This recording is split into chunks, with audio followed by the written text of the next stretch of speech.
It's time to wake up, Woodward. The most listened to Detroit sports morning show is about to start. Start your day with a warm cup of Flannel Sam. Or how about a full cup of Detroit Kool-Aid? Oh, yeah. Mix in a little JB, and you got yourself the breakfast of champions. Live guests, fan reactions, and updates for your favorite teams. Wake Up Woodward is live now on Detroit's #1 sports network, Woodward Sports.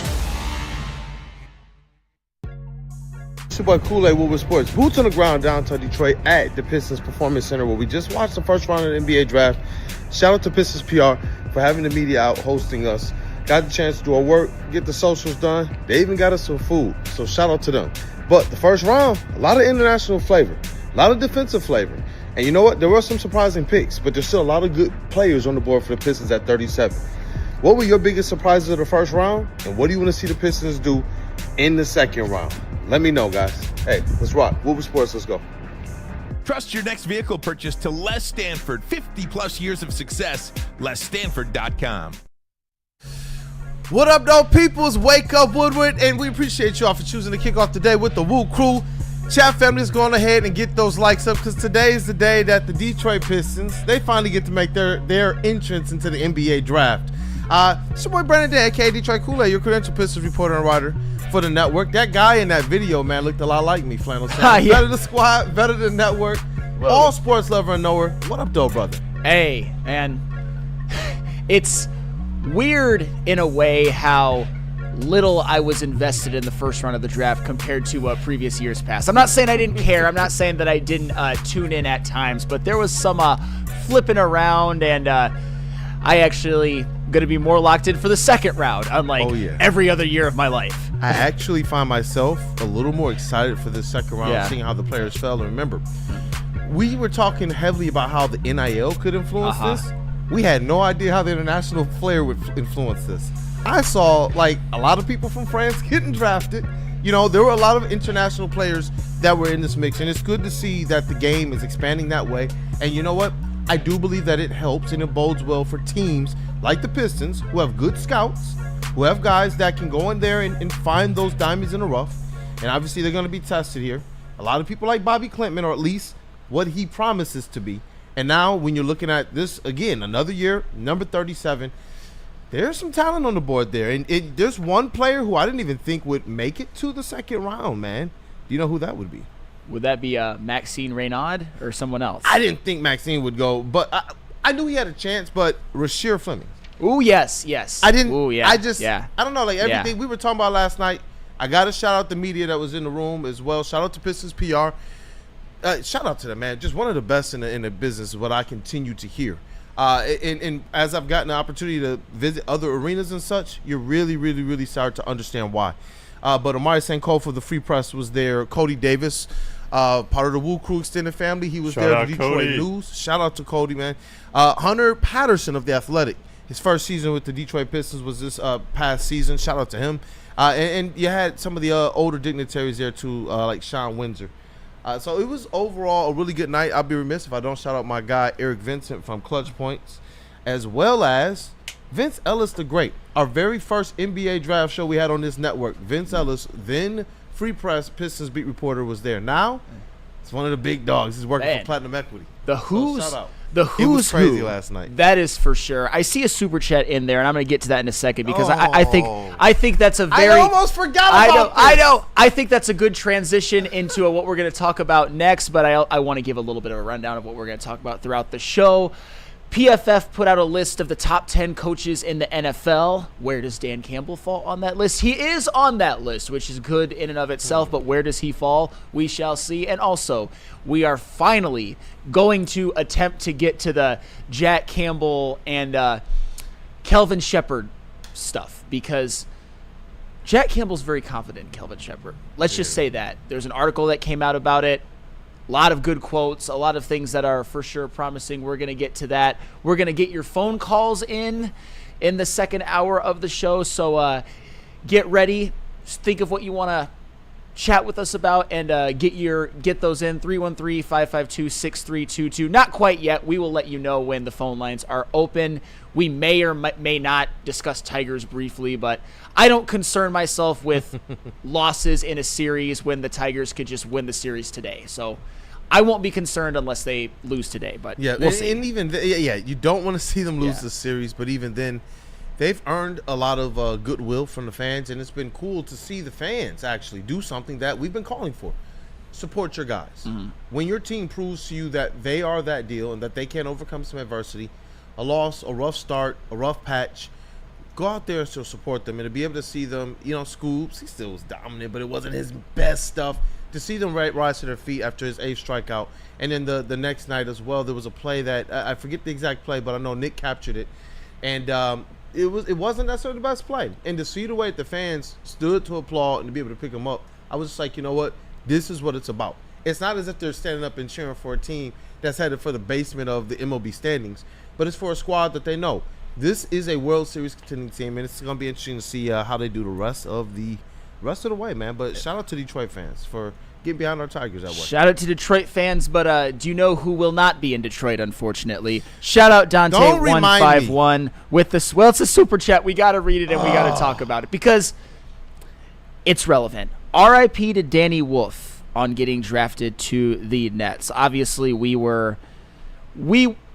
Danny Wolf was somebody that we all wanted. We all love his talent. It's not even just a Michigan thing. It's just his talent always dictated that he was going to be a first rounder, but there was always that fever dream of are people concerned enough with his lack of refinement that maybe he falls? He did not. He is unavailable to the Detroit Pistons, and I'm a little disappointed, not gonna lie. I was in the media room. It got late. It was getting to the point where, since the Pistons didn't have a first round pick, PR, they stayed home and they were in the room and in the party with us. And shout out to Cleet, man. My man was over there like, yo, I swear to you, it goes way faster when you're there. He's like, I'm about ready to go to sleep. And it was like pick 15. We were all in there like by pick 15, like, oh my gosh. But when we started seeing like Jase Richardson, when we started seeing Danny Wolf, when I started seeing Maxime, when I started seeing, some of these players continue to fall, all of us started to kind of perk up a little bit. The conversation picked up, and we were just talking about the fact that Omari Sankofa, the Free Press, now we were just talking about the fact that, is it a real possibility that both Jase and Danny slide? I was like, man, the Big Ten was having such a good round. And how many picks did you confirm? Was it 6 or 7? In the Big Ten, 7 Big Ten. 7 Big Ten. It would be 2 Rutgers, 1 Maryland, Derek Queen, 2 Illinois, a Michigan State, and a Michigan. It was like Big Ten and the international first round. And, to see them get picked, I text you, and we were in lockstep. I was like, bro, sad for me, happy for Danny Wolf. Happy for Danny Wolf. But honestly, and I want to get to you, JB, because Jase Richardson, obviously, you love him, as you should. He was great for Michigan State. He was a one and done, a great prospect, but there were some concerns about his height. Are you surprised that he fell to 25? Fell to 25, but also surprised that he actually got picked in the first round. I thought he would have been a day 2, round 2 type of person, but the Magic saw something in him. And obviously, Tom Izzo seen something in him as well, too, trying to push him out of college to go pro. He's like, there's nothing more I can teach you. You need to go now. And I guess it was a perfect opportunity. He's in a good spot, especially where the Magic are after this current trade. I don't know how much playing time he'll get. He'll definitely have to prove that, but if anything, G League is still an option that he can, pursue to help get him on a spot in the Magic roster. And, talking about the G League, I'm glad that it no longer has some of the connotation that it previously did. Players used to believe you go there and you might be there forever.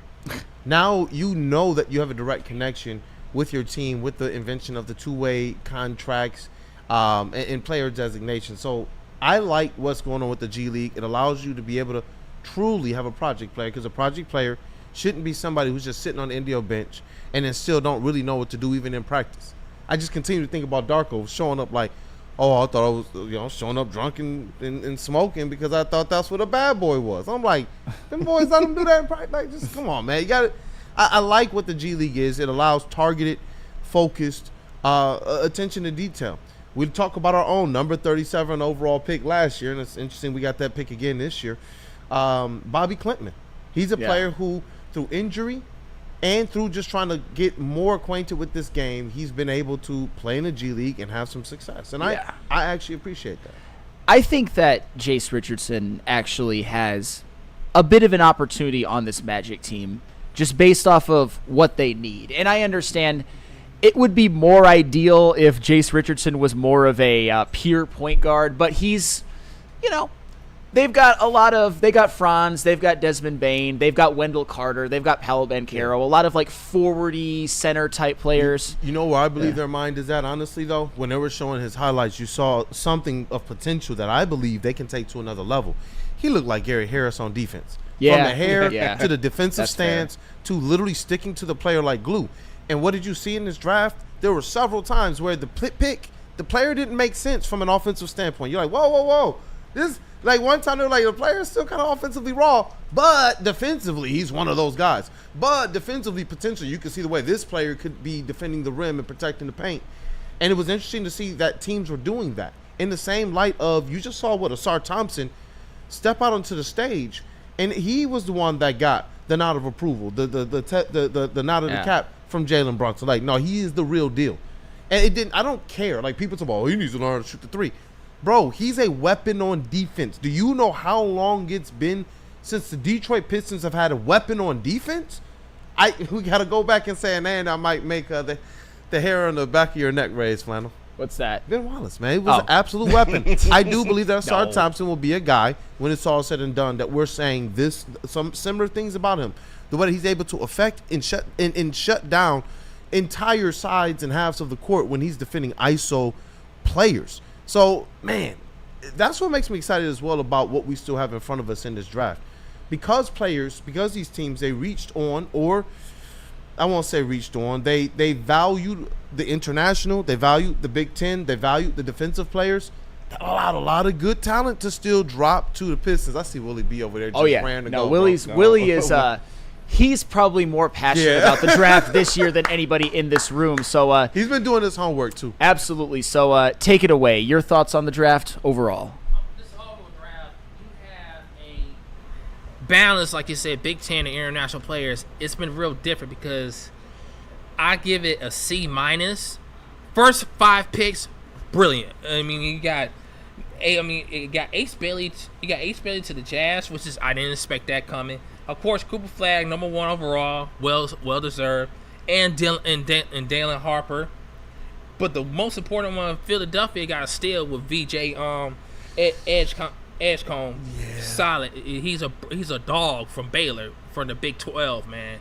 Solid pickup. And Jeremy Fears from he's another combo guard that Joel Dumars picked up, who took that position. I like that one right now. So Jeremy Fears, that's a good pickup for Oklahoma. He's a very good point guard, and that would help out because since Dante Murray was towards Achilles this season, so they needed a point guard for that. So I thought it was pretty solid, and I'm happy for Danny Wolf.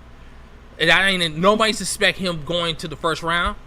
As we talk about second round, it'd be a good pick.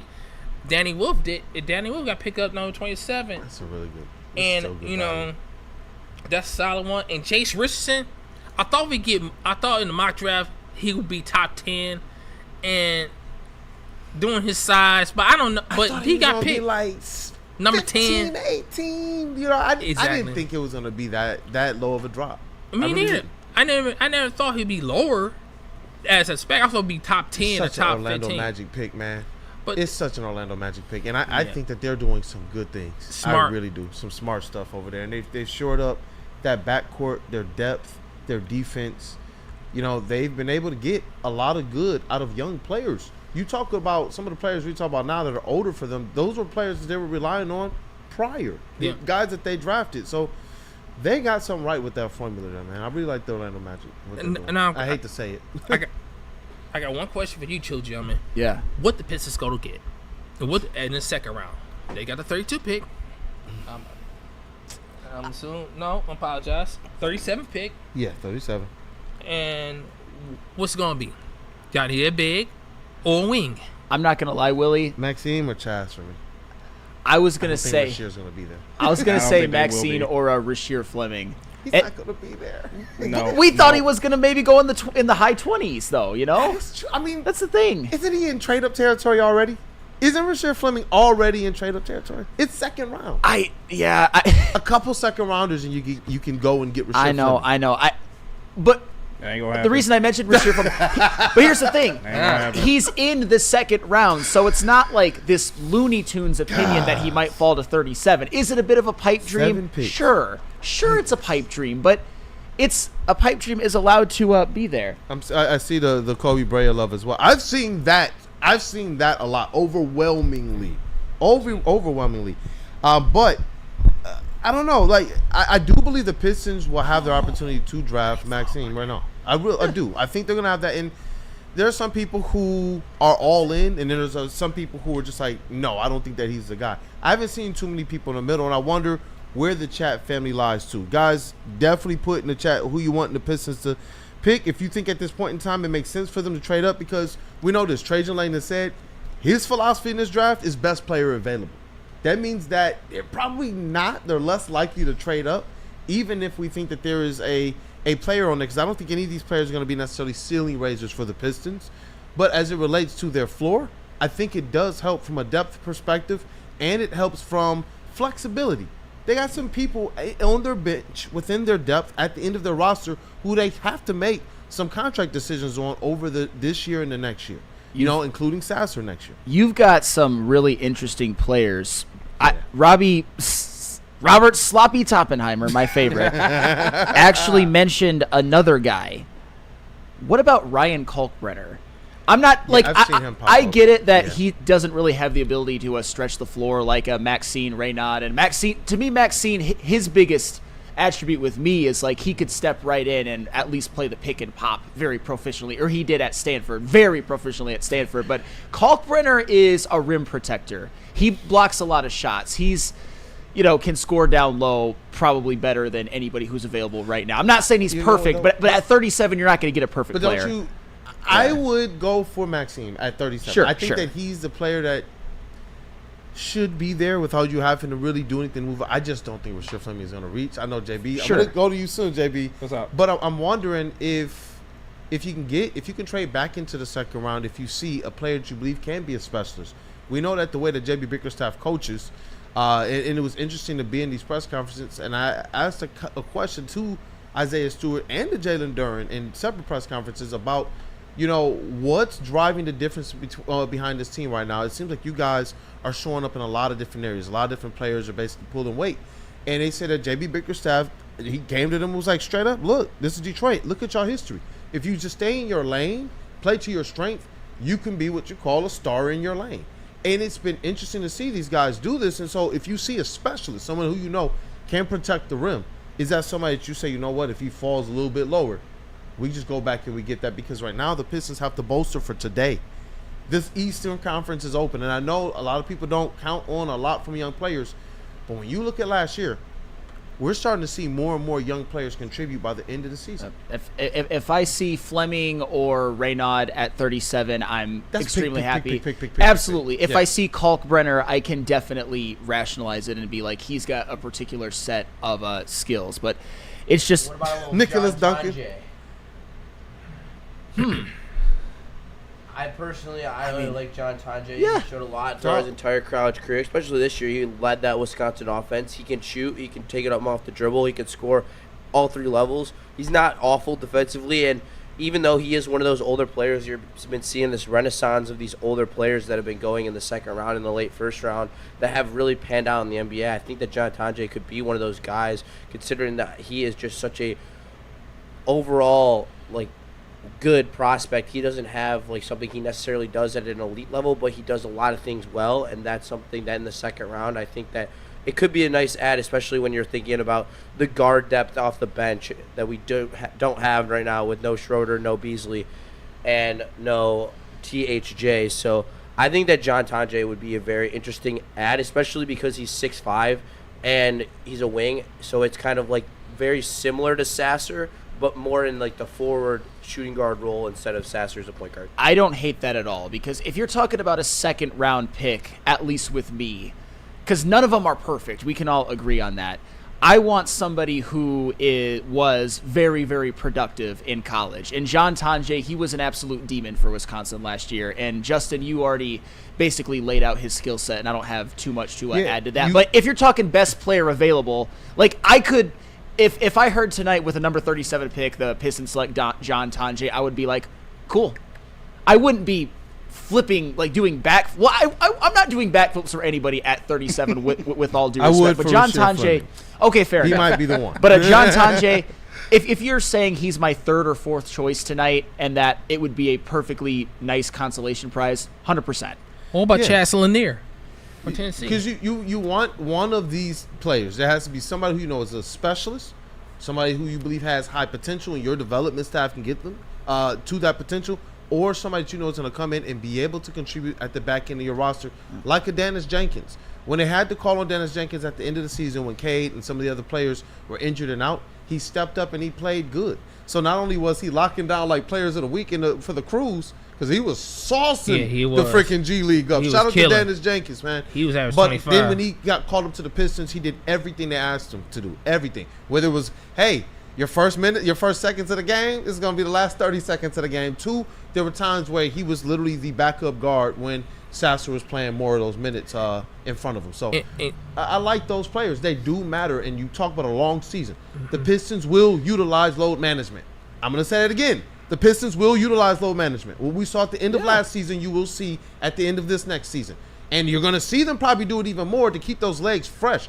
Cade and Beasley's legs were in the priority waste dumpster somewhere for the playoffs. We can be honest about that. The athleticism was down, the snappiness was down, and their shots were all down. We all know, anyone who's hooped or even watched hoop for a long time, what that is. And that's where I'm hoping that if they do, and that's not a bad pull by you, Justin, if they go with a player like that, yes, it's a player that can contribute similarly like Dennis Jenkins and give them some flexibility when you know that you got some decisions to make with the rest of this roster this offseason and next. Yeah, no, I think this is going to be interesting. I do have one more name to throw out there as well. Go ahead. And I apologize for my lateness. Yep, my dog decided it'd be a great idea to rip our entire couch open this morning. So that was a great time. But another guy I like a lot is Adir Thiaro from Arkansas. And I know he can't necessarily shoot the three that well or necessarily at all. But he's got a really nice mid-range. He's very good defensively, and he's a great rebounder. And like Kool-Aid said, when you're picking in the second round, you're looking for specialists. This guy is an elite defender, and he's a great rebounder. And that is something that you can always use as a backup big in the NBA. And I think that Adir Thiaro will be able to cut out a nice role on an NBA roster, being their backup defensive big. And I think that would be a nice versatile piece that the Pistons could utilize going down the stretch and give you the flexibility if you want to get rid of Beef Stew. Yeah, and I think that before they even get rid of a Beef Stew, they would just allow Paul Reed to walk. You know, you have some other front court positions there that you can affect and still keep Isaiah Stewart at least for a year or two to help coach up some more of the dog pound. You know, I like that aspect of it because it does take someone like him. You talk about Jalen Duren stepping to the podium and saying, yeah, I got to admit I was playing on some soft-ish. It takes somebody in your locker room to tell you that to your face. And there's only a couple players in our locker room, probably Beasley, Stu, and Cade, who probably told him that to his face, along with J.B. Bickerstaff, along with Jalen Duren, who wants to continue to get better as a player. And so, you know, it's some great points here, though, man, because there are some players that I do believe add to the floor of what this team can be. And another player that I know Anson is really, really, really big on, Jackson Money out of North Dakota State. And this is the reason why. 40.8% from three. That's a skill set that translates. It doesn't matter. It doesn't matter if you're playing in a church league gym that has no three-point line. It doesn't matter. You can shoot from half court. It's wet. It's like Terry Foster satisfying the like button wet. Yeah. Like, so when I'm looking at a player like that who's 50% overall, 41% from three, 25 and three, I understand the level of competition he might have played with. Three-point shooting. From a 6'10" forward, it can translate to the NBA. Yes, and that's also what makes Rasheer Fleming so tantalizing because he shoots the three ball and has great size for a wing as well. But you know what? I think we've gotten enough out of the first round for now. Definitely the second round is going to be awesome. Hopefully the Pistons get somebody that we can somewhat kumbaya on. It is the 37th pick, so we shall see.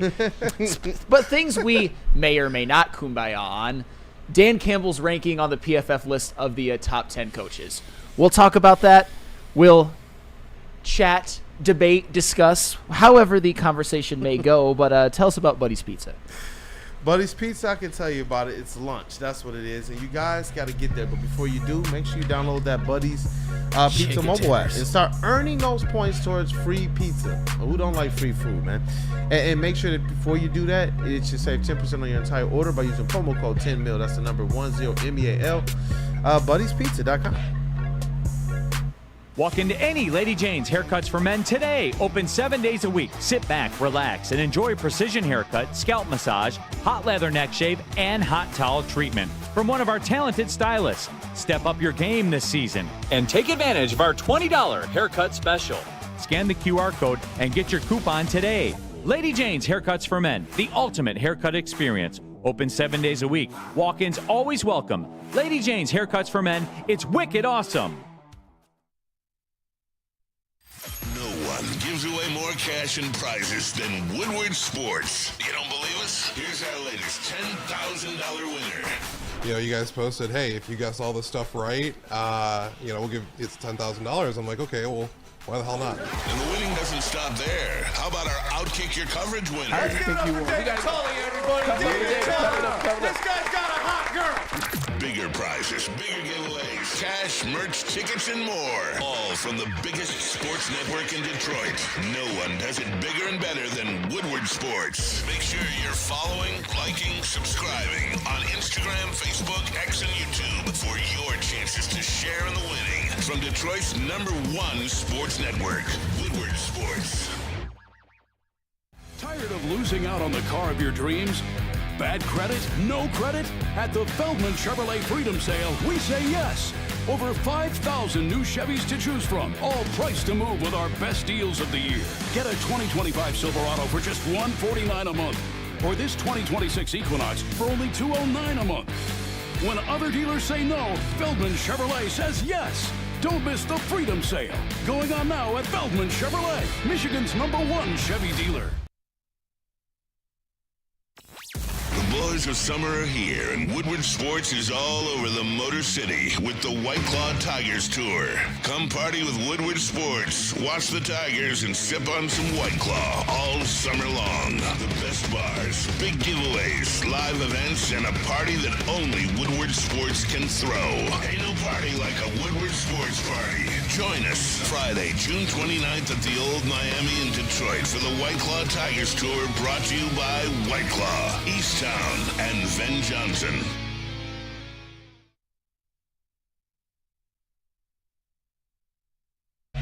Get your fitness on this summer at Planet Fitness. The high school summer pass program allows teenagers 14 to 19 years old to work out free all summer long. This allows teens to prioritize their mental and physical health while school activities like sports and gym class are in recess. Since launching this program, Planet Fitness has invested more than $300 million in Wave memberships due to promote youth health and wellness. It's Planet Fitness, where your fitness is essential. Essential.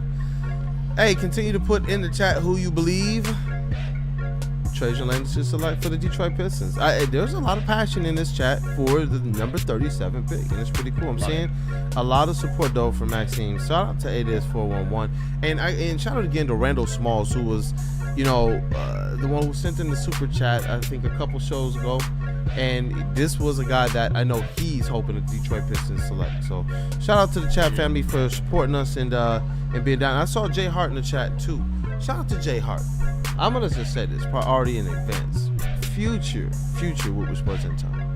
I'm saying in advance. Okay. Shout out to him, man. Fair enough. Supports. Right. He's down. He wants to be around the brotherhood, and that's what it's about, man. All right. I love it when the chat family goes from supporting from that side of it to support on this side of it. So soon, brother. But I think we got a TLB. Yes. Talk Lions, bitch. Yeah, I was gonna say that doesn't mean. I'm about to say it has nothing to do with Janai Broom either to be in there, because some people are still saying draft Janai Broom. Please no. Justin's head would explode. Please no. I'm telling you right now, it's going to happen. I will be at the draft show tonight, and I will be throwing things. I'm dead serious. I will be so mad if they draft Janai Brew. Oh, for Auburn? Right now, it's going to happen. That would be great. It's going to happen. No. That would be great. Why? Just why? Boy, here we go. You want a under-average NBA athleticism, a guy who can't shoot, a guy who has been in the... This is different from John Tonje because John Tonje has stuff that he's elite at. Tell me what Janai Broom is elite at. Elite at? He's a good rebounder. He averaged a double-double. Good. 5 years. For 5 years. Good rebounder. Yeah, 10 point. Undersized. 10.5. Undersized. What's 6'10" is undersized? As a center, that is undersized. 6'10" as a center is undersized. Okay, so he's also not athletic. He doesn't have good enough lateral quickness. Derek Queen 6'9". He think he's crazy for not Did I say anything I'm about just Derek saying, Queen? No, but he's elite. That's different. Well, I also think he's not going to be a good pro because he has no lateral quickness. He's honestly fat. So yeah, true. But do you think you would take skill over athleticism? No, I'll take skill and athleticism. What if we got one or the other? I'd rather take athleticism over skill. Yeah, because you can develop skill. I mean, that's understandable. You're seeing a lot of guys in this current NBA, like you're seeing all those the Herb Jones of the world who come in and they're just like super athletic, and then they come in and they develop into very, very good players because they have the athleticism to dominate the NBA. You're seeing the Thompson brothers; they don't necessarily have NBA level skills yet, but they are freaks athletically, and that is why they have become such good NBA players so quickly. And so that's why Janai Broom, a guy who's undersized, not NBA level athletic, and he's not elite at anything but rebounding, a skill that will be overshadowed by the fact that centers are bigger and more athletic than him. Mm-hmm. I just think it's a dumb pick. I think I would actually be upset. Oh, that's understandable. And also, anytime Janai Broom played anyone of value in college, he did not play well. Play well? Okay. The chat is doing some interesting things here. He gave your man Danny Wolf, well, I'm glad he got drafted, 22 and 16. And he went to the championship game. He didn't play well, but he gave Michigan State 25 and 14. Okay. I mean, I'm just saying, but still, he averaged a double-double. He just averaged double-double since 2020. Yep, he spent too many years in college. That's true. That's true. I love 13 the chat too, because I don't know how this happened, but Bill Wallace got brought into this. Weezy3 said Paul Reed is better. D Hint says dude would dominate the paint. Talking about Janai Broom. This exchange is gold. I don't think so. DNC says he's another 6'9" center. D Hint responds, Ben Wallace was 6'9", bro. Athletic, though. He can't jump. He's athletic. Yo, wow. Well, that's the difference. His vertical was 3 inches. The difference is with Janai Broom, and this is my biggest problem with him. Footwork, though. He moves like he's a 35-year-old man. Yes, thank you, Flannel. And he jumps, and his vertical leap is on par with mine. 45-year-old man.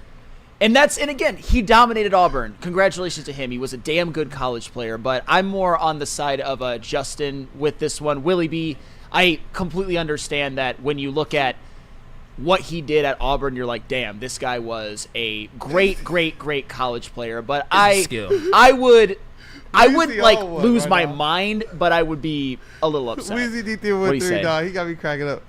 And you know what? Shout out to this family because I love them. They've done a lot for my career personally. Luka Garza, Frank Garza, and the Garza family. Yeah. But he said Luka Garza could probably blow by. But look. Yeah, exactly. Yes, Kool-Aid. Luka Garza is a perfect example of Janai Broom. Luka Garza was a way better college player than Janai Broom, and he was nice. Have the same lateral quickness. He was nice. You know, they should have traded him. They asked so lateral quickness can't be developed. He was never going to be anything from that guy 67. Well, no.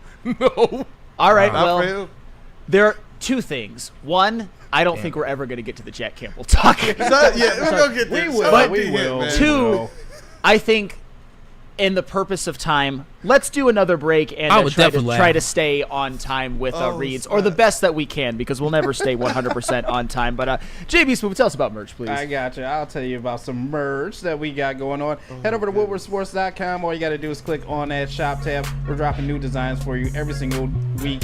But let me tell you about the ones we got up on screen. We got the Woodward Tigers gear that you should be rocking down at Comerica Park today, hopefully.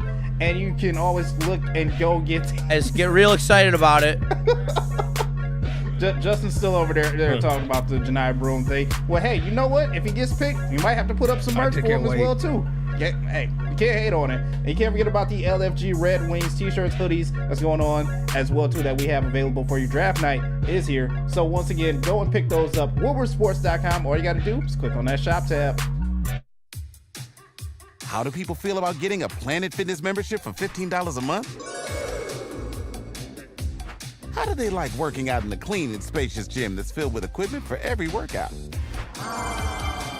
And how about free fitness training in the judgment-free zone that leaves them feeling energized all day long?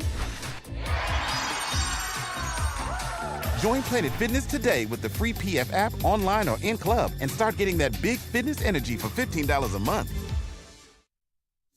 Big injuries, big news. Twice a week, Dr. Jeff Pierce from Michigan Sports and Spine joins Woodward Sports Network for the Injury Insider Report. Big D Energy Tuesdays at noon, and Ermanni and Edwards with Maz Thursdays at 3:30. Get expert analysis and in-depth breakdowns on the latest sports injuries from the man trusted by top athletes in the community, like D-Mac. Whether it's the Lions, Pistons, Tigers, or Red Wings, Dr. Pierce talks us through it all. Don't miss the Injury Insider Report with Dr. Jeff Pierce, your go-to source for understanding the impact of injuries on the games and players we love. Only on Woodward Sports Network. Scan the QR code on the screen or go to MichiganSportsandSpine.com to see if Dr. Jeff Pierce can help you. Why do we fight? We fight to protect the innocent, to hold the powerful accountable, to bring the oppressors to justice. Why do we fight? We fight to secure and preserve our civil liberties, to get each and every one of our clients the justice they deserve, and to make the lives of real people just like you whole again. ThenFights.com. The most talked about Detroit media by other Detroit media, and we love it. It's the Woodward Sports Network. Feldman Chevrolet is Michigan's #1 Chevy dealer with 5 locations in Novi, Highland, New Hudson, Livonia, and Lansing. This month's specials include 2025 Chevy Silverado 1500 Crew Cab lease for $149 per month.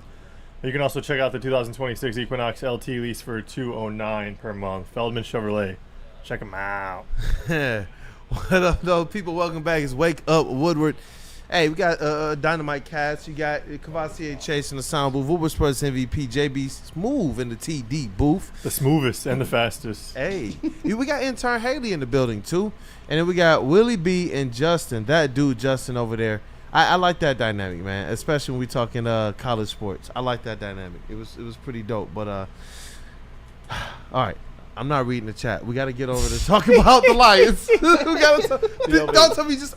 Oh, goodness gracious. JB, I was trying to read the chat. Read that for the people, man. He said, fuck, shout out to everyone sending in super chats. And shout out to DNC ENT. He said, fuck the Jack Campbell talk. June, NBA, college football. Hell, I'll take June WNBA over the Lions. As I promised, I didn't read it. And I promise you, DNC ENT, that you are in the minority. We're very, as much as I love hoops and the Pistons, we are. You're right, Flem. Very on top of our numbers as a network. We'll just say that. But hey, are you telling me you know what gets the people going? I do. We all do. We all do. But speaking of things that might get the people going, because we're not going to talk Jack Campbell quite yet. We're going to talk about another Campbell named Dan, who is the head coach of the Detroit Lions. And PFF just put out a list, of the top 10 returning head coaches in the NFL. And for those of you who are on audio only, I'll just read it really quick. Number 1, Andy Reid. Number 2, Sean Payton. Number 3, Sean McVay. Number 4, John Harbaugh. Number 5, Mike Tomlin. Number 6, Jim Harbaugh. Number 7, Kyle Shanahan. Number 8, Nick Sirianni. 9, Dan Campbell. And then 10, Kevin Stefanski. I will dish it over to you guys really quick first before I give my opinion. Is 9 a fair ranking for Dan Campbell, and do you have any other thoughts, like who he's ahead of, who he's behind of? Absolutely not. Willie B, what do you? All right, go ahead, Willie B. What do you have to say? Sorry, What is going on right now? Absolutely not. Why you What is going on right now? Why you disrespect Dan Campbell, who brought the Lions back from the dead and went to the best season of Lions history, 15-2, without Aiden Hutchinson? So in that case, what beats me is why you rank him number 9. He should be top 5. At least put him in 3 and 2 because give him his damn respect. I think that's a little aggressive, Willie. I can't lie. I think that the entrance of the club is a Super Bowl for that top 5. I think you got to win a Super Bowl. So, yeah. And I think that it should just go Sirianni behind Tomlin. Everyone should drop down a spot, and Dan Campbell should be above McDermott and Shanahan because, I mean, I just think that Shanahan can't win big games. I don't think Dan Campbell has the sample size for you to say that yet. I think that he is known as Kyle Shanahan's known as being a big game choker. I think McDermott's known as being a big game choker at this point. McVay. Oh, that's McVay? That's McVay. Sorry. Yeah. Oh, okay. Sean McDermott's not on the list. He should be under McVay. Yes, I agree. But I think he should be the first coach without a Super Bowl. What is this though? Is it like a careers thing, or is it about what you've done over the last few years? I think there's a lot of ways you can interpret it. But Dan Campbell seems like a careers McVay, thing, though. Like that's what I'm saying. What are we talking about? McVay's got a Super Bowl though, but and a Super Bowl appearance. About the career from a very ago recent on a Super Bowl, team? a very recent Super Bowl, and a Super Bowl appearance. Not and as he saved Jared Goff. Back when after Jared Goff had a bad rookie season under Jeff Fisher. Jared Goff has saved the Lions. I understand, but come on, dude, it's a Super Bowl. It's a Super Bowl. Yeah. Disrespect Super Bowls all you want. I'm not going to do it. Yes, you are. You said, it happened a million years ago with the stacked roster. It was 2021. 2021. Is that true or no? It was 2021. Was it true or no? It was a very good roster, but the Lions have a great roster now. 2021 was in this fucking decade, Kool-Aid. It was in this decade. And it don't look good. Is it true or no? It was in this decade. No, it's true. What? And you just don't want to say it. All right, Dan Campbell's number 1. Put him over Andy Reid now, too, right? Dan Campbell's number 1. Put him ahead. What's the concept of this? Because if it's about the career, then put everybody who's had some type of modicum of success over Dan Campbell. Over the last few seasons, how many of these coaches are you realistically? You're telling me right now, you're taking, if you got to decide who's the coach of the Detroit Lions, you're taking Sean McVay right now. Well, over Dan Campbell? Well, it's let's dance some more. Let's dance some more. All right, hold on. Because that's what I'm talking about. No. I don't care about his championship from 2021 if it's not going to do nothing for the Lions today. Guys. If Dan Campbell is still kicking his tail today. Kool-Aid. This isn't the conversation of who do you rather have for the Lions now. I'm not trading Dan Campbell. Better coach right now. And it's Sean McVay. Would I rather have Dan McVay? Would I rather have Dan Campbell on the Lions? I'm not trading him because I know what he is for the Lions. But Sean McVay is an offensive guru. He was revolutionary for the NFL. He's basically birthed, along with Kyle Shanahan, this new wave of young offensive coaches like the Kevin O'Connells of the world to really exist. I'm a Sean McVay slappy. I think he's one of the best coaches. I think he'd go to the Hall of Fame right now if he retired. And I would say that too, 100%. Yeah. But it hasn't shown up the last 2 years. And that's something that you and I both have to kumbaya on. And when it's come, listen, bro, the Lions literally beat them in the playoffs. Literally. Yes. With a better roster. Them in the playoffs. Like, that's all I'm talking about. Like, what did you say? With a better roster. I mean, the Lions had a better roster. Yeah. So now that matters. Guys. I mean, it always matters. Like I'm a kumbaya between the two of you because I think both of you are right in some regard. I wouldn't. There's no other coach I'd rather have coach the Lions than Dan Campbell, but I don't think that's the conversation. The conversation is who is the better coach, and the way that this list is constructed, to me, it reads that it's about their careers.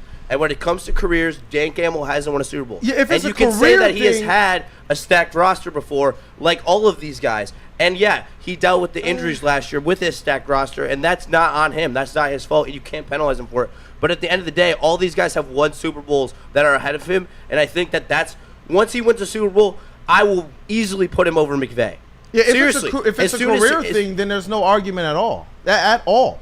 But the last 2 times that I know was Dan Campbell versus Sean McVay, I knew confidently who was going to get the better in that matchup. That's what I'm talking about. So if you're telling me who's the man for the job right now to actually have their team in contention, I'm putting Dan Campbell above a lot of these guys on this list. If you're telling me take it for the careers, then sure, let's all grow a little bit of gray hair and talk about what these guys have done. Okay, but you act like we can do that. We can talk about the whole like Super Bowls forever So ago. where's with Guru Peyton. Sean McVay going to have the Rams this year? Are they going to be better than the Lions? I don't know. They're probably going to win the division. And for as stacked as the Lions have been, it's been Dan Campbell who got that them that way. understand. His offense, their own drafted Just players. And pander Yes to or the no? Lion slappies. Come on, Yes or dude. no? Dude. Does this matter? Like, okay, so then where do we parse the conversation with the Lions? It's not about being a slappy if they're actually doing great things. They are. So let's parse it. Okay. All right. It's his own homegrown players, his offense, his selections of the coaches. I think it's just a little bit disrespectful to Dan Campbell when you just push button Sean McVay for, yes, you tip the cap. You won yourself You a Super don't Bowl. tip the cap, though. I You do. treat it like I it was said just it, a man. minute accomplishment. I You think I'm I've insane. agreed. No, Ivan Dance. I said Hall of Fame, yes. Okay. Ivan Dance. Did he win it in 2021? Yes. Stacked roster, a lot to his favor, a whole lot. And since it hasn't been that, I haven't seen him be able to do what Dan Campbell's done through the adversity. He's been a great coach, dude. They've been good. They made it farther in the playoffs last year than the Lions. They've been decent. They almost beat the Eagles. Decent. They won divisions. They've been decent. They won a been division. decent. Okay, fine. They've been decent. And they went further than the Lions because of what? Sean McVay being better than Dan Campbell? They almost beat the Eagles. Or because of, listen, Brandon Graham says that if healthy, he believes that the Lions would have beat the Eagles. We're sitting here talking about a squad that lost all of their defense effectively. I mean, that's what we're talking about. And Dan they don't Campbell have had a to coach through that. That's what we're talking about. Go ahead, Justin.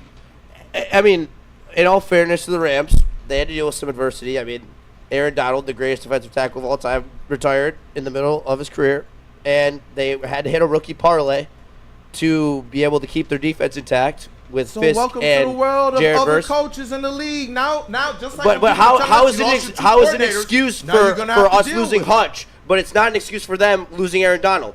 Like, it is the same thing. And you can't go How is it the same poo-poo it. thing? They entered their season like that, bro. They weren't entering the season depending on him. They had their squad. They won. That's what it was. They said, we strapping up, you strapping up. This is our squad. This is what we believe is going to get it done. I don't believe that they showed up day one saying, oh, we're going to be behind the lowly Lions. I don't believe that. I believe they started that season believing that they're going to be better than the Detroit Lions. That's what I believe they thought. They didn't start that season. We started the season knowing what Aiden Hutchinson was for the Detroit Lions. What impact he was supposed to have for the Detroit Lions as literally their only legitimate pass rusher. How do we know that? Because when he was gone, it was really, really tough. They had to generate this thing from 3 freaking levels. We're still complaining and asking for another pass rush. Like, I don't know, man. I think that there's a little bit of I believe that Dan Campbell gets a little bit disrespected in these things because of the history and the overall careers of these guys. If you're telling me this is just about the career rankings, fine. Minus maybe a little bit of Jim Harbaugh. Fine. I concede that. But if you're telling me about since Dan Campbell has entered this league, am I putting some of these coaches, or not entered the league, but been head coach of the Detroit Lions, am I putting some of these coaches over him? I'm not. I think that's fair. I think that's absolutely fair. I mean, they've been one of the best teams in football for the last 2 years, so he deserves to be in that pedestal if you make it that minutia of a timeline. But I think that this is obviously a career list, because if it wasn't a career list, why would Sean Payton be up there? Well, and Kool-Aid, that's where I thought we were going to be. We'll kumbaya about this even if we weren't about Sean McVay. I would put Dan Campbell right now ahead of Sean Payton, Mike Tomlin, and John Harbaugh, because when we're talking about coaches that have won Super Bowls a decade ago, more than 15 years ago, and have really had a very shaky playoff history since, those are the names we talk about. JB Smoove, I actually have a couple of things in Slack that I want to present when it comes to those guys. Oh, yeah. Let's start with the playoff records since Super Bowl win, if you would. Andy Reid. All right, so since they won their Super Bowl, Sean Payton's 5-8 in the playoffs, Mike Tomlin is 5-10 in the playoffs, and 8-11 overall as his record in the playoffs, and John Harbaugh is 4-7. What's McVay? McVay, since his Super Bowl, what would he be? Like 2-2 or 1-2 or something like that. But Sean McVay's Super Bowl was 4 years ago. These guys' Super Bowls were John Harbaugh's was like 13 years ago, and Sean Payton's and Mike Tomlin's were over 15. I would put Dan Campbell ahead of these guys. And honestly, these guys, they've been consistent winners throughout their careers. If you have these guys as your head coach and you have good rosters, you're going to make the playoffs most of the time. But you want to talk about recent playoff flameouts, the Saints under Peyton, Steelers under Tomlin, Ravens under Harbaugh.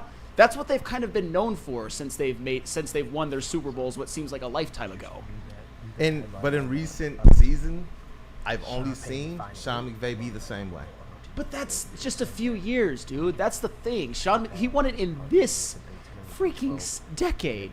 Look, it's been 3 full NFL seasons. Okay, fine. I'm never going to turn an eye to that. I'm not saying that the guy does not deserve to be a Hall of Fame coach. Understand what we're talking about here. I'm not stating that. The rings matter, especially in football, because the stacked team does not always win. We saw what happened with the Patriots, and I get that. So I give him a lot of credit. The issue is here, over the last few years since Dan Campbell has been the man, it's okay to be able to say that these narratives have shifted and changed. Sure. And it's interesting to see how these lists do not give a crap about what Lions players and coaches are doing throughout their careers, and they'll go instantly and take a rookie or a brand new coach and put them above the Lions. And all of a sudden, that narrative's out the window, and I'm supposed to, well, Kool-Aid, you can't argue because then you're going to be a slappy. Now all of a sudden, we turn that around where Dan Campbell's kicking people's butts. He doesn't even give a frick about taking names. And now all of a sudden, it's, well, no. We know that if it's Dan Campbell and Sean McVay head-to-head, he's owning him. But, and he's, the records, we see what he's doing with the Lions, and he's had the Lions better than the Rams. But no, you just bow down. No, that stuff don't sit right with me. I'm sorry. It just doesn't. Well, but that's why I wanted to parse it. If it's career, fine. I agree with the list. Maybe move him up a spot or move someone else down. But if you're talking about since Dan Campbell's been a head coach, I don't agree with the list. Well, I think that Super Bowl appearances and wins recently overtake head-to-head. But let me just say this, and this is where I think we can all kumbaya. Does it make you happy that Kevin O'Connell's not on this list, Matt LaFleur's not on this list, Dan Quinn's not on this list, Sean McDermott's not on this list? They all blow, so it does. They don't blow. They're Kevin O'Connell's been coach of the year. Fine, they're mid. Kevin Stefanski's been coach of the year twice. Dan Quinn's led a team to a Super Bowl appearance, and so Zach Taylor's led a team to a Super Bowl appearance. Sean McDermott's led the Bills to a time of winning that they haven't had since the early 90s. And I'm not saying that makes them great coaches. I'm just saying that all of those coaches at least have a plethora of accomplishments. Even Matt LaFleur won a couple of division titles when Aaron Rodgers was the quarterback. And Dan Campbell is ahead of all of them.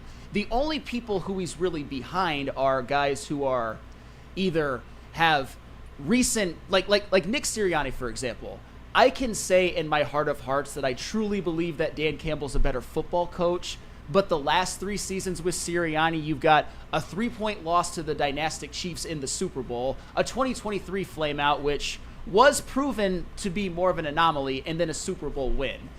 It's not like there's a lot of coaches who have a ton of accomplishments who are not even on this list or who are number 10 who they think Dan Campbell is better than. Without the Super Bowl win, and even if they got there but they didn't get the Super Bowl win, who would you have as a better coach, Sirianni? Over the last 3 years, Sirianni or McVay? I think McVay's that's the thing. I think Sirianni's got some red flags, but at the same time, I can't argue the results. But that's what I'm talking about there. That's what I'm talking about right there. That's what matters to me. I have no problem with, and I'll say it again, because I see Cortez Whitlow in the chat. Kool-Aid missing the point. Can't dumb it. Flannel Sam can't dumb it down any more than this. LOL. Dumb down what? And what point is there to miss? There's no argument as it relates to Dan Campbell, who's been in the NFL as Detroit Lions head coach. If you're going to go and make a power ranking of your head coaches since Dan Campbell has been in, there are some of these guys who's going to be above, and you have to put them above Sean McVay. You would have to. If you're talking about the careers, then I understand the way this list goes.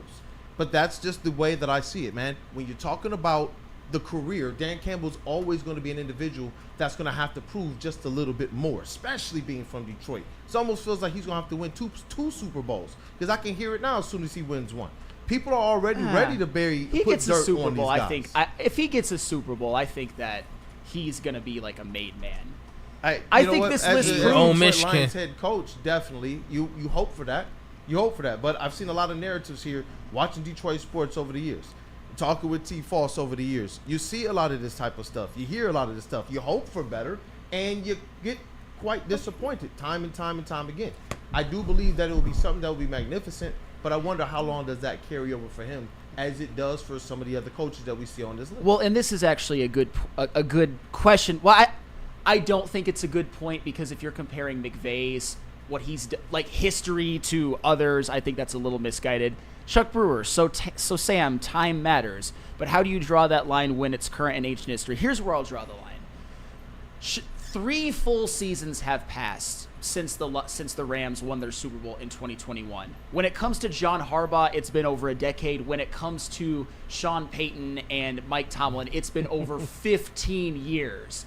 To me, if it's been a decade or more, you can call that ancient history. And also, not just that, many, many times you can point to a plethora of examples. I'll start with Mike Tomlin, of multiple just bad playoff losses. Think about this. Who did Tim Tebow's only playoff win come against? Mike Tomlin. A Mike Tomlin-led team. Dang it, I like Mike Tomlin. A Mike Tomlin-led team lost to a Blake Bortles-led Jaguars team at home in the playoffs. A Mike Tomlin-led team lost to the Baker That Tom Mayfield. Brady-led Patriots team should have lost to that Blake Bortles-led Jaguars team. That Miles Jack for scoop and score was... They blew the whistle and they shouldn't have, and they fucked the Jaguars and they fucked Blake Bortles out of a Super Bowl. You know what? Don't you disrespect that man? No. They're getting I'll disrespect Jags. Both things can be true. I'll disrespect Blake Bortles for his career, but that you're absolutely right.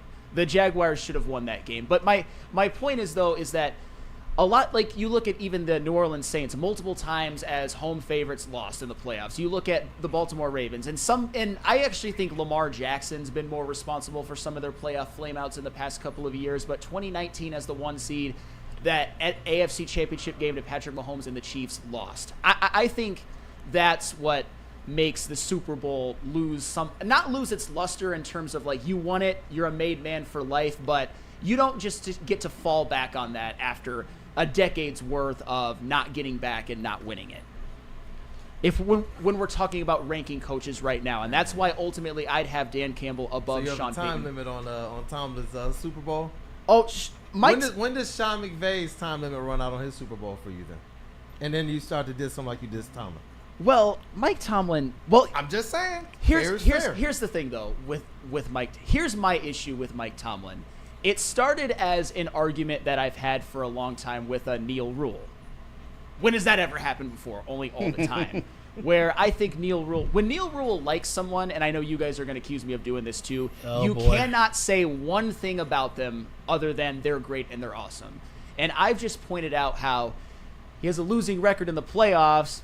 Steelers haven't won a playoff game since 2016, and last 15 playoff games, the Steelers have gone 5-10, and a lot of those no losing seasons still missed the playoffs 6 times, still missed the playoffs at 8-8 3 times. I don't give a damn about that. That's my thing.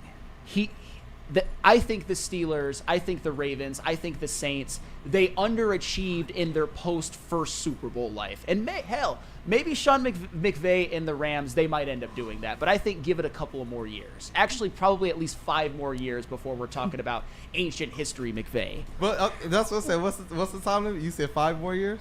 Yeah. Goodness. They gotta have some type of modicum of success. If he continues to be worse than the Lions, I'm not giving him that. All right. If you're telling me that Mike Tomlin is getting dinged like this, one of those culture setters, one of those guys who you're not finding people in the NFL who's going at Mike Tomlin. You're going to find a lot of people in the NFL who say he's one of the greatest coaches in this league. If you're telling me that somebody who's done this for a very long time, I don't know, man. It's funny. Sean McVay, I welcome him to continue to be the coach of the Rams because I know that the Lions are going to continue to beat them. I 100% believe that. Maybe. But then again, that's another like backhanded shot at a Super Bowl winning head coach who's awesome. I understand that, dude, but I don't. It's amazing how the stats I can't utilize them. You can utilize them, but to me, Super Bowls appearances, Super Bowl wins are more important than head to head. Dan Campbell needs to accomplish a little bit more before he gets into that rarefied air. Definitely. He's excellent on a career list. 100% excellent. Right on the power rankings. Absolutely wrong. All right. Yeah, pretty much. What up, Willie B? I'm just standing there and listening to y'all two. You know what I mean? Debating about the Dan Campbell ranking. So it's We've what been it together is. for 40 years. We've been together now. Yeah, pretty much. It's like a marriage. Voice of reason. add the levity to this thing, man. I mean, I think this list is based off of career in general, but the whole point of it was to be the most returning head coaches. I don't sit here and think that Sean Payton should be at number 2. If anything, Dan Campbell could be bumped up to at least the 5 or 6 spot. I know that's going to irk people a little bit and, you know, move someone out of a position that shouldn't be, but I definitely think the whole Mike Tomlin and Sean Payton do need to be dropped down a lot more than Dan Campbell all the way bumped down at 9. So give me Dan at either 5 or 6 right now here. And shout out to everyone sending in super chats as well. Wait a minute, too. Dan Campbell at 5 or 6? You're such a hater, JB. Wow. What? If I said that, I would be deemed On the career list, I would have him up a little higher, 5 or 6, personally, just because of his start. Hater, JB. I'm kidding, JB. I agree with you. Because PFF goes and says stuff like, well, you know, we like the way that the rookies played, so we're going to put them above established players. And then you flip the coin, and it's just like, even though Dan Campbell's had the success straight out the gate, we just want to put him down. And you know it is PFF once again, too, so you know they're going to hate on the Lions as much as they can until we sit here and prove ourselves. And the Lions just keep being the ones that, you know, are a little bit underrated. And I saw somebody in the chat say it. They said, you know what? If I can find it, I'll find it, and I'll give you the credit.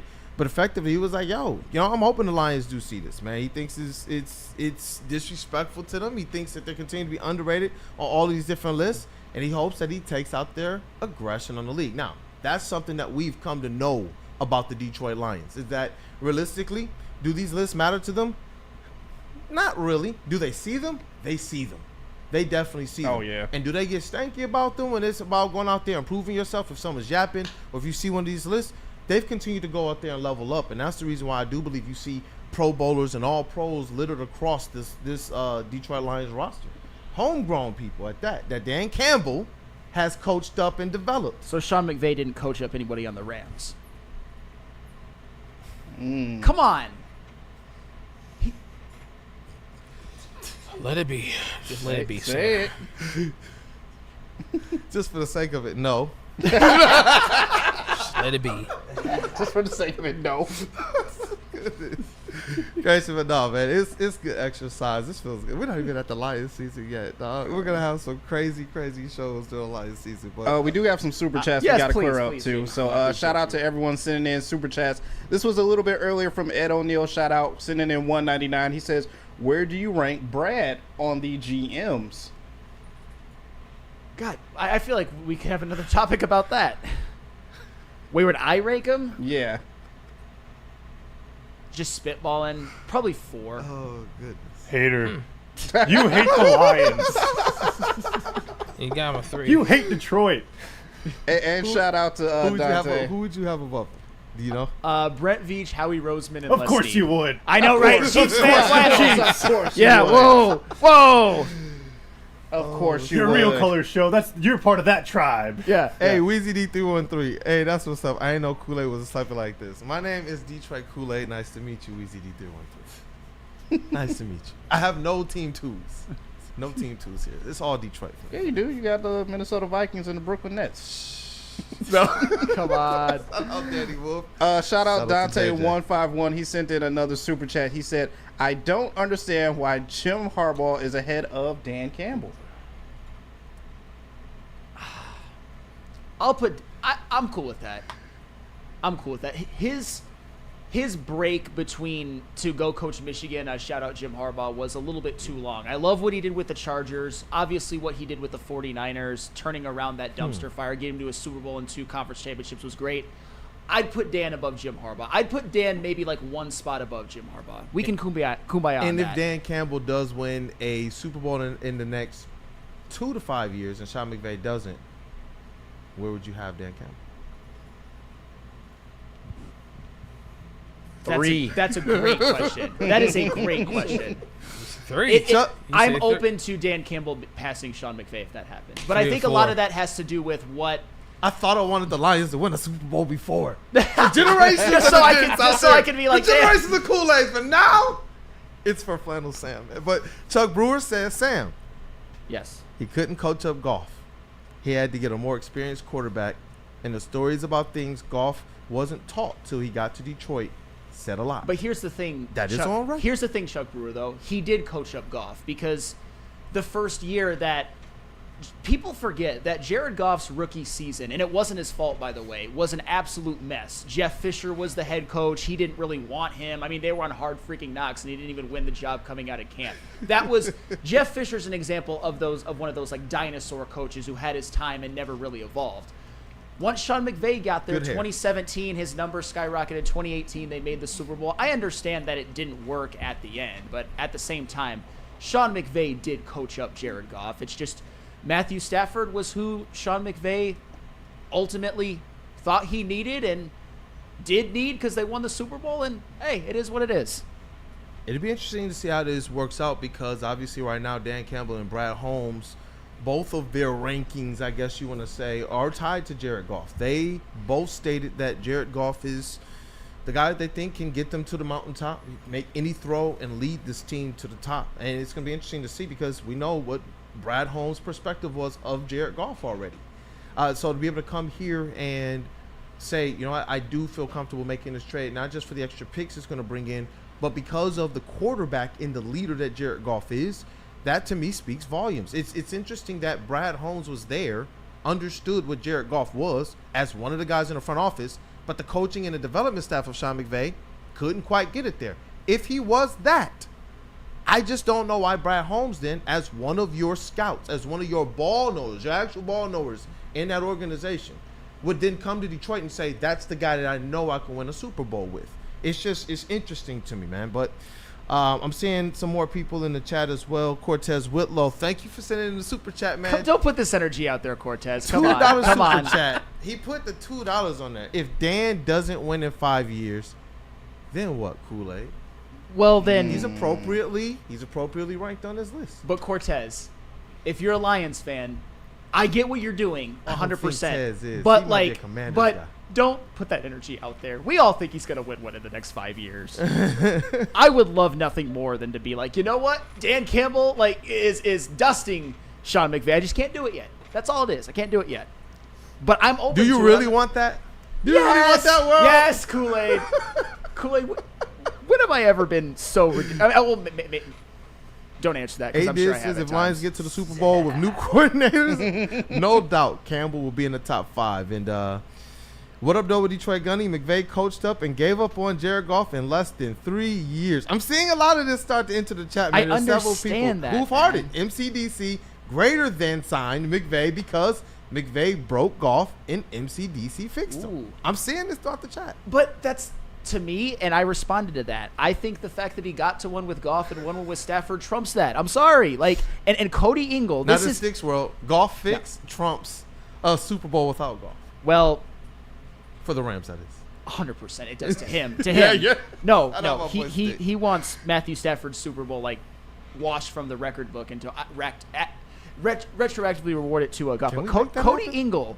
This is actually very interesting because and Cody Ingle and I agree on very little. I notice him in this chat, and I notice him in a BDE, and I've always thought of him as a little too slappy at times. However, that being said, you cannot rank a guy with no Super Bowl appearance ahead of guys with either. 9th is perfectly ranked. Surprised to hear that coming from you, but I actually would have Dan Campbell higher than 9th, but I get your point. If I get what that list is trying to do, they're obviously taking more of careers into account. That's all that it is, and I'm okay with that. But it's if you're not telling me all, but it's a big part. If Sean Payton's 2, then that tells you all you need to know. If we were saying returning players, can you imagine if they did this with returning players?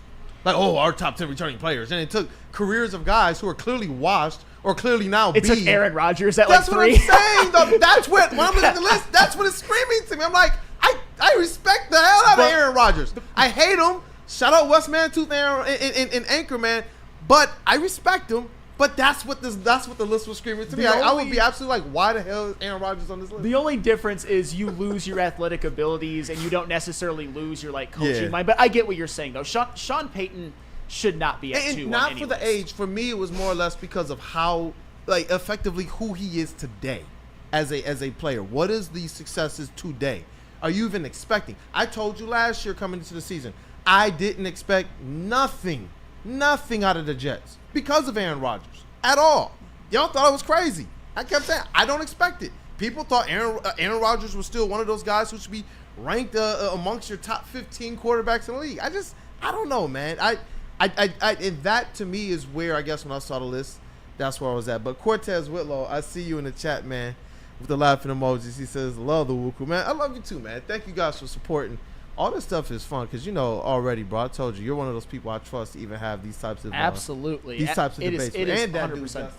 Absolutely. And Ed O'Neill, thank you for the super chat before we finally talk about the Jack Campbell, Kelvin Sheppard stuff after it being in the ether sphere for a long time. That's not a word, but I made it up. No head coach quarterback combo has won their first Super Bowl after 5 years being together. History says this is the year, or else it's not happening. Gibbs to victory. Hey, Ed O'Neill, I'm not ready to put or it's not happening out into the ether. And I would hope, and I would appreciate if you didn't either, but I also get what you're saying. Like, shout out to you. You're a valued member, or what you're saying is they're going to do it this year. That's what you're saying, Ed. Oh, man, no, this was fun, actually, man. This was fun. I feel like going and hooping right now. I really do. The energy is flowing. NBA draft is going. Pistons are back. It's fun to be back to work in that regard as well. But we got another segment of Lions. What friends we got to say what up, though, to? Lady James and Dr. Pierce. Hey, let's rock. Guys, let's be honest, we like simple stuff. Like gimmies on the golf course. Like Dan Campbell, greater than Sean McVay. She's my ad read, guys. We like uncomplicated, like Lady Jane's haircuts for men. Walk in, sign in, before you know it, you're handsome and clean. Lady Jane's open 10 to 8, 7 days a week. Walk in anytime. It's wicked awesome. And attention sports fans, Dan Campbell, greater than Sean McVay. Don't miss out on expert sports injury insights with Dr. Jeff Pierce of Michigan Sports and Spy. Shout out my guy, Flannel.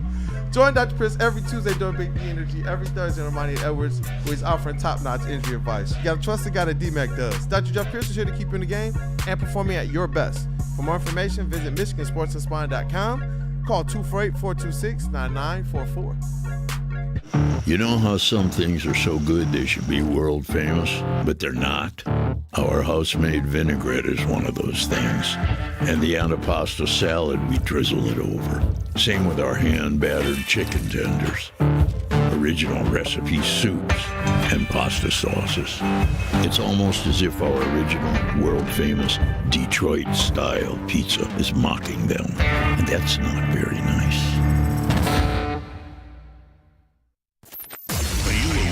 Detroit sports fan, Woodward Sports is here to give you all the Detroit sports you can handle. Weekdays, make sure you're locked in on Wake Up Woodward from 8 a.m. to 10 a.m. Followed by Big D Energy with Neil Rule and Darren McCarty from 11 a.m. to 1. Up next, you can't miss Ermanni and Edwards with Maz from 2 p.m. to 4 p.m. And finish the day out with the bad boys of Detroit sports media, the Woodward Heavyweights, from 5 to 7 p.m. Okay, wait, that isn't enough for you, you sports freak? Check out Woodward Wings, Woodward Ringside, and the Lions Weekly Update every Sunday with Broder, Terry Foster, and Sean Baligian. Subscribe on YouTube for all our great content, and make sure you're following on all social media: X, IG, Facebook, and TikTok. You want sports? We got you covered. Detroit's #1 sports network, Woodward Sports. It's part beauty, part beast. It's for those who dare to be different, for those who want to stand out, and for those who are built for more. The all-new Ineos Grenadier combines strength and style for an unmatched driving experience. Sold exclusively at Feldman Ineos of Waterford.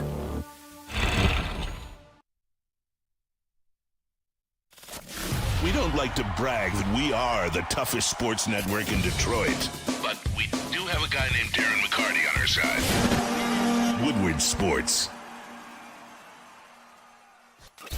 A ton of fun, a ton of sports, and a ton of man-meat. Welcome to the Woodward Heavyweights, live daily 5 to 7 p.m. on Woodward Sports. Hey, JB here to talk to you about Mad Packs. Mad Packs is the hottest new cannabis brand, and they've partnered with Woodward Sports. They've launched their new products on May 30th, and they're available in select retailers near you. High Low is getting you high for the low, delivering top-tier quality at unbeatable prices. Boom Shakalaka. Boom Shakalaka is a live resin-infused tarantula, and this one's the bomb. Blizzard Packs, THCA Moon Rocks that hit like a blizzard. Stay tuned with Woodward Sports Network for all of the latest updates. Check them out. Love our chat, man. Shout out to the WUW Crew chat family. You guys got to go ahead and smash that like button. Before I read off some of these super chats, Willie B, we got to satisfy that like button. That's the only way to really kumbaya. You ready? Let's go with People got to hit that like button. Get after it, Willie. Get after it, Willie B. Big Willie style. Come on with it. Hey. Let's get busy over here. You want to satisfy the like button? Here's the steps we go do it. Get the oil ready. Not the Richardson. Get that shea butter. You want to make it rough and oily down. Satisfy that like button right here. Hey! Yes, sir. Yeah. Right here. Oh, there you go. There you go. Yeah. There you go. Shoot. So, from Campbell to Campbell. But first, Dante151. We probably would have read this even without the super chat because it's probably, never mind. It might be true. Bet Kool-Aid has a body pillow of Dan Campbell. LOL. Dan Campbell does make me blush. I got to admit that much, man. Shout out to Dan Campbell. Listen, he's done great things for the Detroit Lions that we haven't seen. He has scratched itches that haven't been scratched in 60 years, Final Sam. Yeah. No. Come on, man. No, Dan Campbell's amazing. Dan Campbell's fantastic. I love Dan Campbell.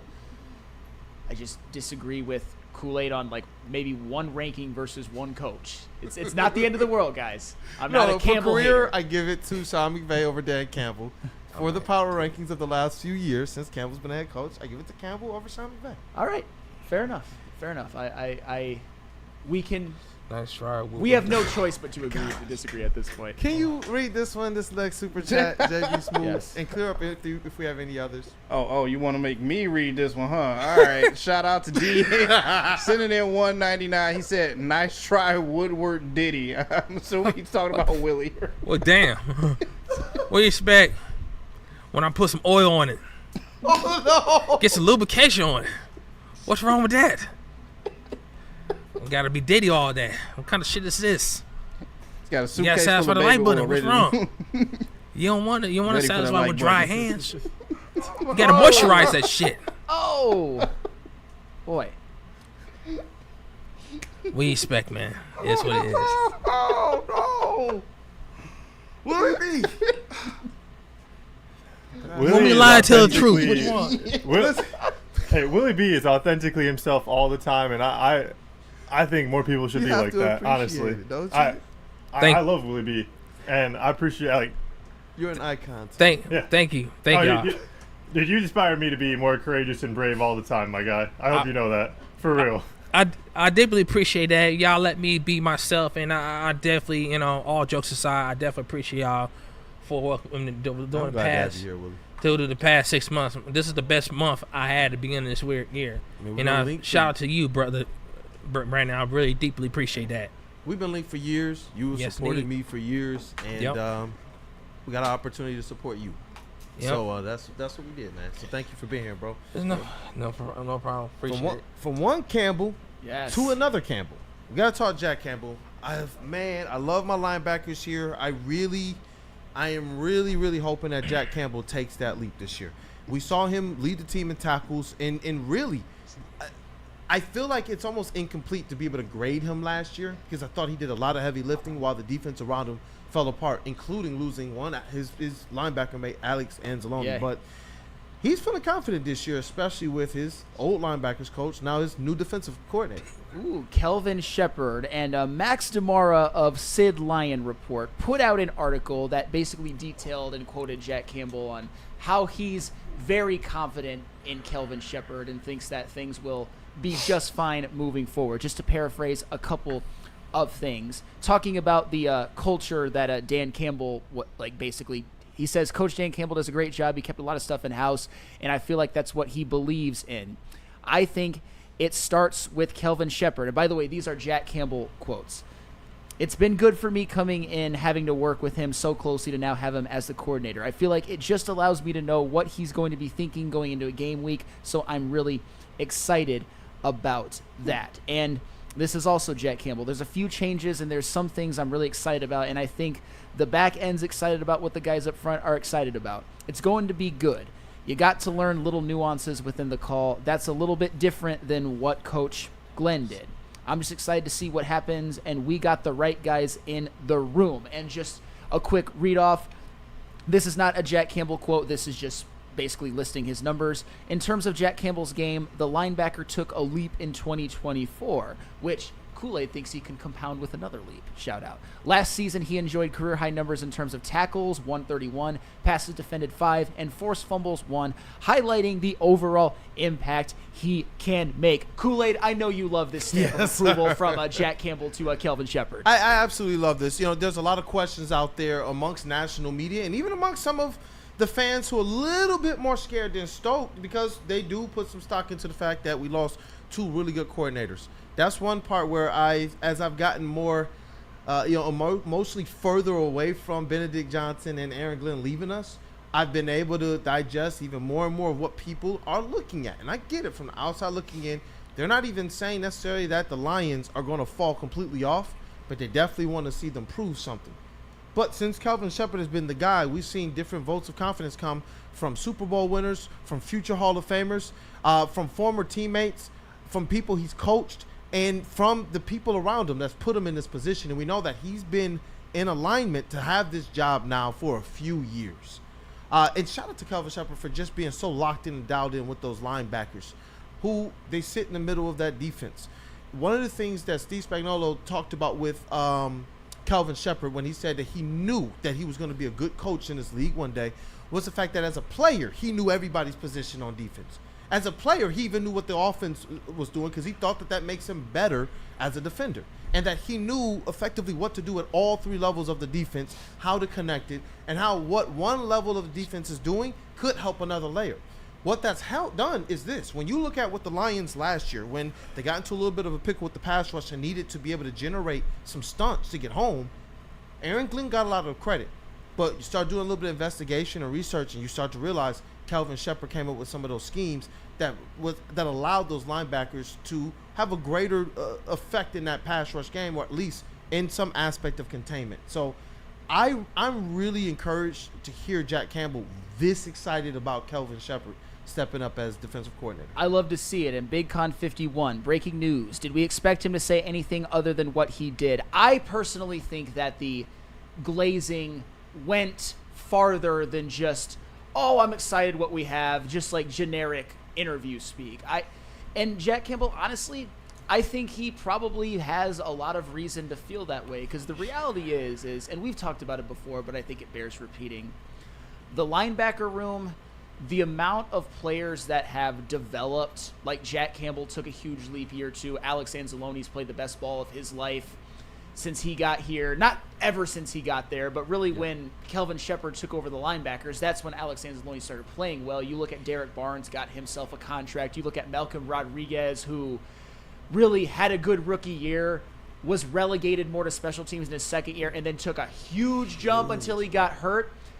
A lot of that has to do with Kelvin Sheppard, and I absolutely love that Jack Campbell feels this confident. And I'll tell you what, too. A leap for Jack Campbell, that could look like one of the best linebackers in the National Football League. That could look like all pros, multiple Pro Bowls loading. And I'm not even sure if he necessarily has that kind of leap in him, but you keep harping on it, and I'm happy that you do. You think he's got a lot more in the tank even than what he has brought. I am optimistically, I'm very cautiously optimistic with this one, but I do believe when I see what they've been able to do with Alex Anzalone, somebody who at one point in time we didn't quite believe he would be this, and a lot of people just didn't believe in him. And you see the leap he took. Like, think about that linebacker room, man.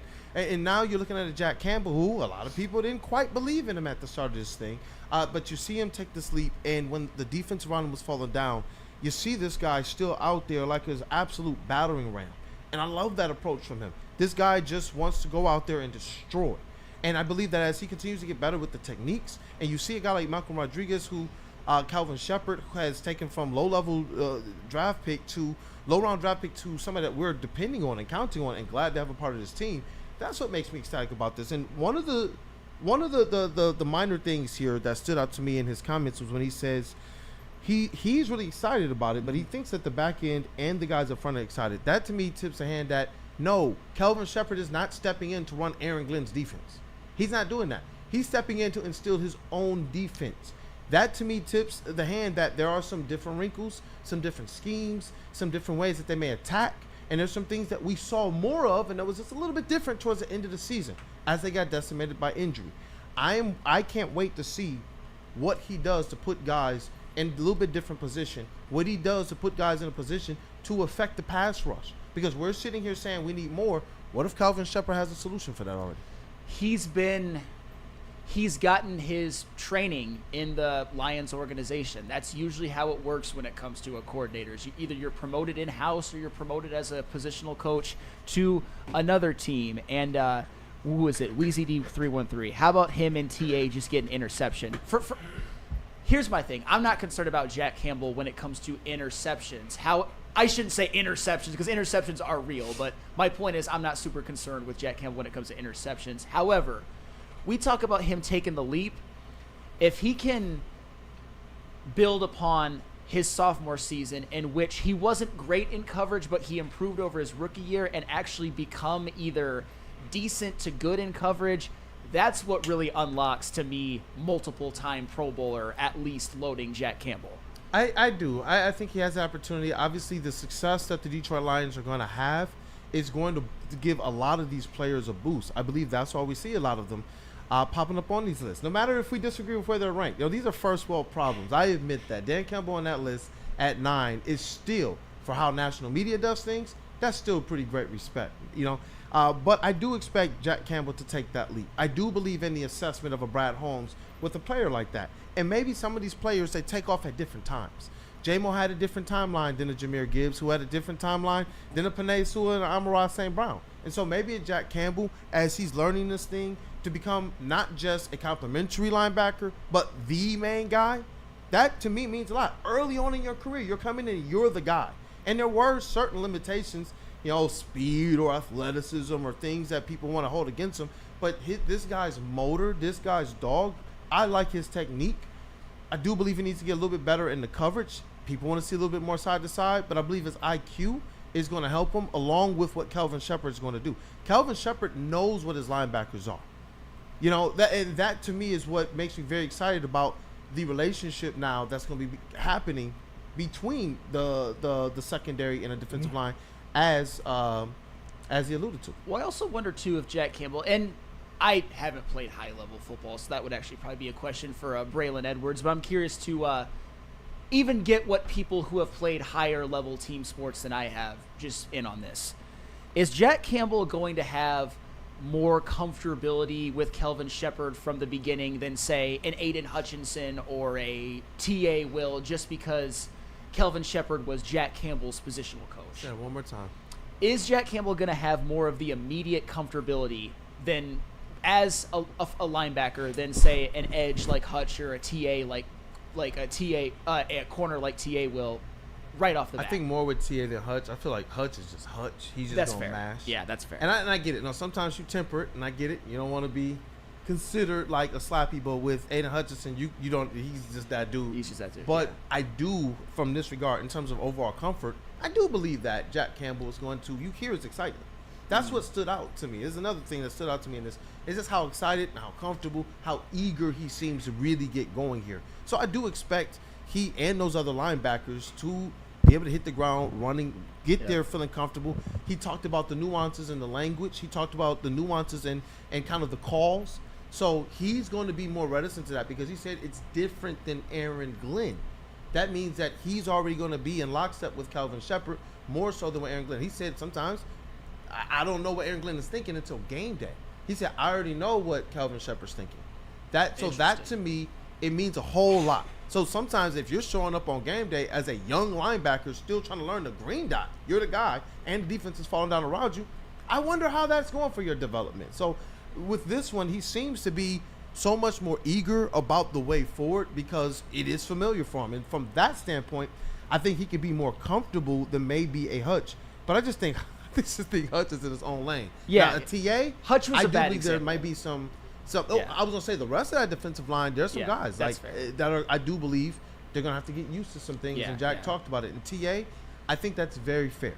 Very, very fair to bring up who he's going to be in this new system. And I'm not singling him out. I'm talking more about because they weren't linebackers. And Hutch was a Yeah. bad You were example. just taking one and one from the position groups. You clarified for that for me really well. And Shad 216 before I throw it over to Justin. Sam barely played lower level team sports. Yes, you are correct. That's not an insult. 2 years of JV football as a backup to the backup O-line, D-line, and was on kickoff return team. I played on a lot of teams. I got to play Pro-Am. I got to play college in the NCAA. Got to play, Michigan State High School Athletic Association. The best team, I promise you, I've been on, other than the Kool-Aid family and Team God, is Woodward Sports and WU. Yep, I'll tell you that much. So I don't, whatever the background is, for Kool-Aid, I don't care about if there were people who had rings 4 years ago. My guy Flannel, best team, man. Best teammate. What up, though? See how that works? Justin, is this is Jack Campbell glazing Kelvin Sheppard like this in an article? Is that something or nothing? I'll ask it that way. I think it's something. Personally, I love all the positive feedback that Kelvin Sheppard is getting. He's gotten it before he even took the DC job as the linebacking coach. So I think I have no worries about Kelvin Sheppard. I think that he is of the same cloth of Aaron Glenn. I think he's learned under Aaron Glenn, and I think that he was finally ready and is finally ready to take over a defense in the NFL, especially one as talented as Detroit's. And I think it's the same motto as the offense. It is, don't crash the Ferrari. Don't get, as long as there's not a bunch of injuries, there's not really a lot he can do to screw up this defense. I mean, they got one of the best pass rushers in the NFL in Richardson. They have the two of the best safeties, or the two best safeties, if you really want to get granular about it. And then they have a solid quarterback room, solid linebacking room. Got two really, really good D tackles with some solid depth there with Roy Lopez and Tyleik Williams. So I think that there's a lot to love about this defense this year, and I have all the faith in the world in Kelvin Sheppard because of the fact that he is born and raised through the Dan Campbell system, and he got a great mentor named Aaron Glenn, who even when he was getting slandered because they didn't have the horses to be the good as a defense as they are now, he still made stuff happen, still was able to create schemes that were able to be effective, and I think that Kelvin Sheppard will be one and the same. Yeah, no, that's preaching, bro. I well said, Justin. I'll go to you, Chase, and then we are going to open up the phone lines for a few minutes. We will do our best, but Chase, is this Jack Campbell glazing of Kelvin Sheppard in an article, something or nothing? I mean, it's good for the Lions. Like, there's cohesiveness between like the coaching and the players, so that's good. But I mean, what do you expect him to say? Like, I think he was a little more over the top than regular players speak, though. I mean, it's his guy. Like, he went from being his linebackers coach to, like, they're in the room together like each week in meetings and all that. Now he's like leading the whole defense. So I feel like he's just amped for his guy. Yeah, and I appreciate that from him, because it'd be better than saying like, oh man, this Kelvin Sheppard guy was it. He would never say that, but you get it. I think the over glazing, or not even over glazing, like the exceptional glazing, I think that it matters. But I appreciate your perspective, Chase. Would you rather have a bad blowjob or a good blowjob from your linebacker? A good one, right? Well, good. Yeah, yes, exactly. Yes. If you're gonna get one, you might as well get a good one. Good. And I get it because get a good glaze. You always want to win the press conference, but I promise you, there's a difference to who JB Bickerstaff was. And you go back and you listen to Monty Williams' press conference. People say it was a decent one, but you hear soul, you hear heart, you hear passion, you hear truth, you hear conviction when you hear JB Bickerstaff, and that was before he ever had a result. And with Monty Williams, my man straight up was like, well, yeah, it's about the money. Anybody who says not is lying to you. So it's just like, there are some nuances to this thing. If it was just a notion of he's just good and we don't have anything else that we're able to pair that with, but when you're getting this from the guys that are in the room with him, and you're also able to see their production on the field being much better than a lot of people even thought it would be from Malcolm Rodriguez and Jack Campbell, and then you're hearing from people like Super Bowl winning coaches, that's where I then take a little bit more of what Jack Campbell is saying and elevate it just a little bit higher than like if a player is just glazing the coach, just to glaze the coach. Yeah, no, I agree. And when we come back, if you guys it's another episode of Choose Your Own Adventure. And last time you guys chose phone calls. If you want to call in and talk about anything Lions, NFL draft, phone number is 313-552-6322. But if we don't get any phone calls, you know what? Let's briefly discuss Game 2 of the Tigers series last night and what they have to do to win Game 3. I don't think it's that relevant because as long as they win the series, it's fine. But if you guys don't want to hear us talk about it and would rather get your voice on the show, 313-552-6322. Thank you, JB, for pinning that. Yeah. But next, what do we have? I'm lost on the traffic sheet, not going to lie. Yeah, I got you. Let's hear from me over at Jars and then Les Stanford. Awesome. All right. Jars Cannabis has you covered, sports fans. Whether you're hitting the game or simply chilling, Jars is there for you. Jars has over 27 locations in the state of Michigan, 9 alone in Metro Detroit, so there's always one close nearby you. But don't fear, because you live in Grand Rapids, Madison Heights, or Milan, Michigan, stores are popping up your way very, very soon. If you don't have time to check out all their products in store, check them out online at jarscannabis.com, or you can always check out their Instagram at jars_life. Because you know what? I know you want to get high. Just don't get high and then go buy a car at Les Stanford. Hey, Les Stanford, I'm so sorry for the hey, it's me. But Les Stanford Buick and GMC has great offers for everyone. Get a 2025 Envision Preferred AWD for only $259 per month, or try out the 2025 Sierra Double Cab Elevation for only $169 per month. Don't forget about the 2025 Hummer EV SUV for only $699 per month. Get to Les Stanford today and check out their massive inventory. Les Stanford Buick and GMC, lesstanford.com. How do people feel about getting a Planet Fitness membership for $15 a month? How do they like working out in a clean and spacious gym that's filled with equipment for every workout? And how about free fitness training in the judgment-free zone that leaves them feeling energized all day long? Join Planet Fitness today with the free PF app, online or in club, and start getting that big fitness energy for $15 a month.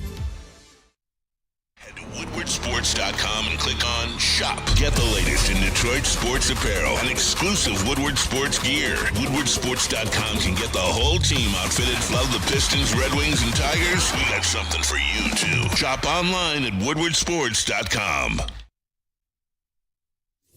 Big injuries, big news. Twice a week, Dr. Jeff Pierce from Michigan Sports and Spine joins Woodward Sports Network for the Injury Insider Report. Big D Energy Tuesdays at noon, and Ermanni and Edwards with Maz Thursdays at 3:30. Get expert analysis and in-depth breakdowns on the latest sports injuries from the man trusted by top athletes in the community, like D-Mac.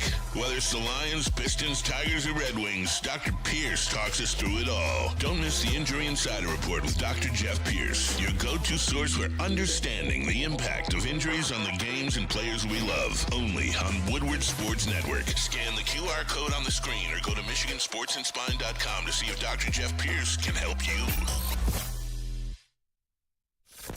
Woodward Avenue, the first paved road in America. Woodward Sports, the first sports network born in Detroit and made for Detroit.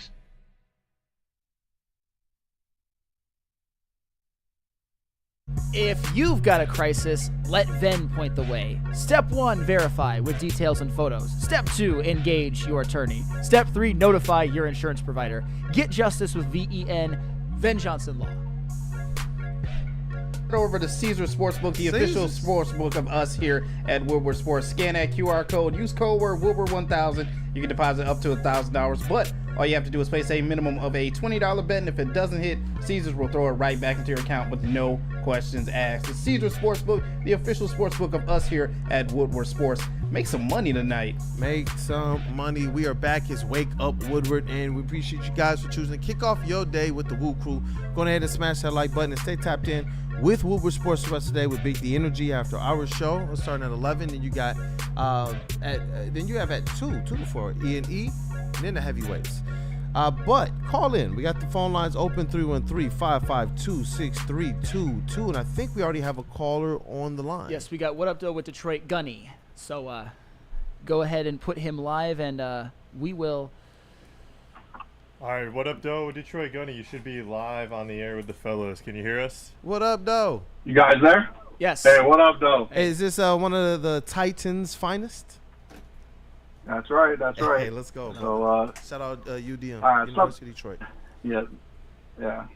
I just want to say that with the draft, I barely paid attention when the Pistons didn't have a first-round pick, and when Trajan said they weren't going to be super aggressive. So I kind of knew, like, the draft yesterday was just a draft. I didn't really pay attention. So I woke up about 30 minutes late today because I knew I didn't really need to be around for that talk this morning. But just want to say that I'm disappointed in the Tigers yesterday. But, man, Jack Flaherty needs to wake up somehow, some way. Because even though it was just that one big hit, it kind of doomed us, and then our bats went quiet. So Tigers need to go ahead and pull out that victory today.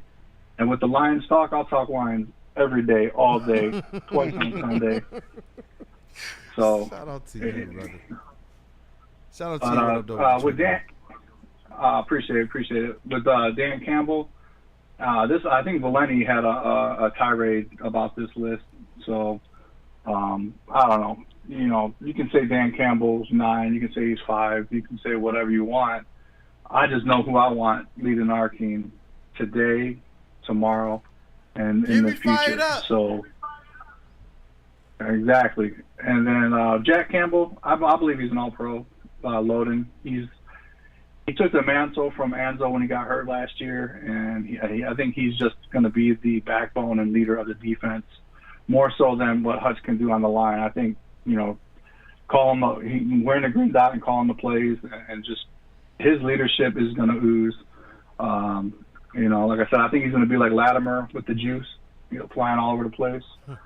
Shout out to the program. I don't know if you guys got that reference or not. But one final thing before I get off, I'm going to Dan Henderson's bar, restaurant, distillery tonight for the Veteran Beer Club. So, you know, for me, it's important to support my veteran community and to be able to go to a UFC Hall of Famers bar and restaurant, distillery, whatever you want to call it. It's going to be pretty awesome tonight. So I might be able to get some photos and such for Woodward ringside. So just want to throw that out there. Yes, get those into JB or KG. I know that you would appreciate those, right? Oh, I definitely would. 100%. JB's here. You can, Hey, thank you for calling in, man. And he said a couple things there. Have a good day. What up, though, with Detroit Gunny? And again, that phone line is open 313-552-6322. But just to be able to talk about some of the things he said, I'm still like, okay, Jack Flaherty, let's get things together. I'm riding with you, brother. You're gonna be good. But he's been the one player this season that I've had, if you could call it concerned with. Here's what I think about Jack Flaherty really quick. Here's the reality of last night. He walked too many people. He gave up one big 3-run home run, but he did rebound. He did get a quality start, and the bats gave him and the whole team 0 runs. You're never winning a baseball game like that. I'm not putting much of the blame on last night with Jack Flaherty. I think with Flaherty, the issue is he's been inconsistent, and I think the question with him is, how big of a role is he going to play on this team come down the stretch and in postseason time? If you tell me that Reese Olson is back healthy and Casey Mize continues to pitch well and is healthy and Jack Flaherty is your 4th starter going into the playoffs, I'm like, absolutely, heck yeah. But if he has to be number 2 or 3, I'm a little bit concerned. But the weird thing, though, is when he's good, Jack, he can damn near carry you to a season win. But when he's bad, Jack, he can pitch you right out of the playoffs. It's an interesting conundrum with him because he's either been really, really good. He's a key figure, man. He is key, by the playoffs. And that's been my concern. I do give him as much of the regular season as he needs, and I do believe that A.J. Hinch, Chris Fetter, these guys are going to have a hand and a pulse over who Jack Flaherty is come that time. And you need Jack Flaherty, especially when you're talking about World Series expectations. You want to see him get back to consistency. I think that's the best word, because you see the good, and then you'll see some of the not so good. And I think that sometimes we're spoiled too. You know, we look at what Scoobs is doing, and we look at some of the high-end pitching that the staff has put out now for some time. I know that there's been some ups and downs, but sometimes I do think we get a little bit spoiled looking at some of our greats, and then you look at a guy like Jack Flaherty, and I try to temper. That's why I say, you know what? Jack Flaherty gets the season for me, but you want to see him become more consistent. Well, and that's the thing in Crazy Clown. I always look for hard hit balls anytime there's a shutout or very few runs scored. You saw a couple of them. I think it was either the 7th or 8th where Javi got robbed and then Colt Keith got robbed. It was just it was crazy. They were hard hit balls that were caught. The Tigers are fine. And no, I wasn't trying to denigrate the Tigers for scoring 0 runs. My point was to say that the people who are piling on Jack Flaherty for yesterday's game. Oh, like Thomas Rotundi, who says Flaherty's cooked? He's not cooked. That's a little bit too far. I mean, yeah, his starts previous to this last night one were horrific. However, the thing about Jack Flaherty, and this is why I said this, if Jack Flaherty is your 4th starter, if the Tigers pitching staff is relatively healthy, I'm feeling very, very good about that. I don't want Jack Flaherty's need to be too high come playoff time, but I also think if he's good Jack, he can win you a couple of games in the postseason as well. Definitely raises the ceiling for the Detroit Tigers. He 1,000% raises the ceiling because, man, he can – there are times this season where he's looked like prime Jack Flaherty with the Cardinals. He's inconsistent. And he'll be fine. The second part of what Up Though Detroit Gunny was talking about is the NBA draft. Yeah. And I see Troy Lamar, too. He's upset that the Pistons did not move up, but I think it's because of who's still on the board. You know, unless you absolutely loved one player in particular, you're not going to break from your philosophy of best player available when you know you're going to get the pick of somebody who could come in and contribute at some areas of weakness or shore up the back end of your rotation. ESPN, they just projected Chaz Lanier to be the 7th player selected in the second round of the NBA draft to the Detroit Pistons. Gives you like a secondary ball handler. Yeah. They got Rasheed Fleming first pick right off the rip. Yeah. So, and Maxine right after him. Yeah. And then who you think is right after him? Is it Kalkbrenner? Yeah. So, well, my dreams are dead now. Yeah. So, listen, I told you, for me, it's Maxime or Chaz. I'm okay with this. But what the exercise shows is that the Pistons are going to get a pretty good prospect at number 37 for as good as it can be. I kind of believe this prospect might come in a little better, depending on who it is, than Bobby Clinton. I do. Yeah. I really believe that. I love that. There's some shooters, too. I'm not saying that it has to be the expectation, but that's a win. Definitely. And just so people know, Chaz, he did put up almost nearly 40% from behind the arc. Got some things he got to work out technique-wise, like handle-wise, skill-wise. But in terms of playing off of Cade Cunningham, playing off of if they bring back a shooter, I absolutely love it. Fair. Hey, I'm not mad at it at all. I know Willie B mentioned him earlier as like a potential target for the Detroit Pistons. But there you go. Are we have any more phone calls, Chase? Yep, Chase? pretty much. Anyone else on the line? Okay, cool. I think we can go to what's trending then. Because JB deserves his full allotment today. But next we have White Claw Tour? Yep, White Claw Tour and Massage Chair House. Okay, cool. Calling all Tigers fans, that's all of you beautiful people out there who believe that Dan Campbell is greater than Sean McVay. Join us for the White Claw Tigers Tour. We were supposed to be hitting 4 of the top bars in Detroit to watch the Tigers game live on the network. We've already hit 2, McShane's and Nemo's, and both times they were epic. Hey, second time we had even a little bit more people out. This third one, I'm hoping it's epic. At Old Miami in Detroit, a whole bunch of the crew is going to get together on Sunday night, June 29th, for our 3rd stop on this tour. So be part of the fun, see our reactions live on Woodward Sports Network to one of the hottest teams in baseball. It's the White Claw Tigers Tour, brought to you by White Claw and Vin Johnson Law. And Massage Chair House. Chase?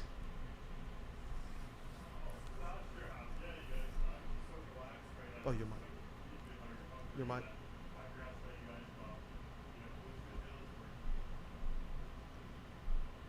Yeah, sorry guys, I'm still locked in on this relaxation, and I'm in recovery mode from Massage Chair House. Check out the Massage Chair House in Bloomfield Hills. They're the largest massage chair showroom in the Midwest. They've got top brands like Infinity and Osaki, located near Woodward and Long Lake Road. Dr. Eric Duncan, he's the wellness doc, and he created the top YouTube massage chair review channel, so go check it out. www.massagechairhouse.com. Go ahead and book your visit today. It's your ticket to the ultimate recovery and relaxation.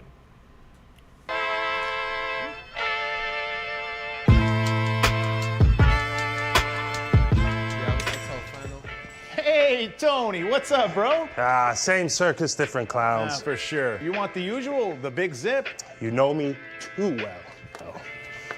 I threw a little something extra in there for your ma. Oh, Hope man. she's doing all right. Ay, guy, sei un santo. You're a saint. All right, buddy. We'll see you next time, okay? Grazie. Detroit has the best sports fans in the world. That's why they deserve the best sports coverage in the world. We are the Woodward Sports Network. Hey, it's Stick from Woodward Sports. I'm out here at the Feldman shop, of course, you know, because they are #1 people. And the Ineos Grenadier, that's the new car that they got. But I got my man here, the Sun God. I'm not lying. His name is Amon-Ra. Yes, sir. Yes, sir. He sold me a car.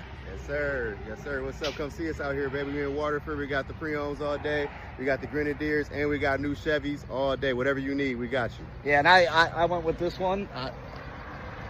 I like it. 2023 Durango. It's used. Only got like 30,000 miles on it. And this guy, man, I was like, listen, this is my price. You either make it happen or I'm out of here. Easy. You know what he did? Went to his boss. He's like, I'm making this happen for this guy. Came back, threw the contract on the table. Now I'm in the whip. Yes, sir. Sign, drive, 0 down, easy money all day. All right, Feldman, what's the address here, do you know? 5300 Highland Road, Waterford, Michigan, 48327. Open until 6 o'clock every weekday except 9 o'clock on Mondays and Thursdays. It's 4 o'clock on Saturdays. Only day we're not here for you is Sunday. Every other day we're here to get it done, baby. And his legit name is Amon-Ra. I'm not lying. It was destined. It was meant to be. Woodward Sports found this guy. So thank you very much, man. Enjoying the car, and the kid likes it too. It's nice and safe.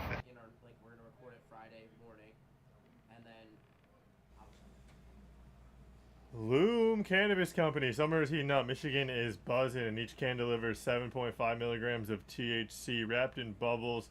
And it's bold in flavor but low in calories. It's real fruit juice, no artificial sweeteners. It's 100% hangover free. Bold in flavor, low in calories. I already said that. It's all bubbles, no troubles. It's perfect for bonfire nights, lake day chills, sipping by the pool. They got 38 looms across the state. Go ahead and check them out. You got WSN30 for 30% off your entire order. That's available online or in store. So go to www.loom.com today. Now it's time for the most electrifying segment on the internet.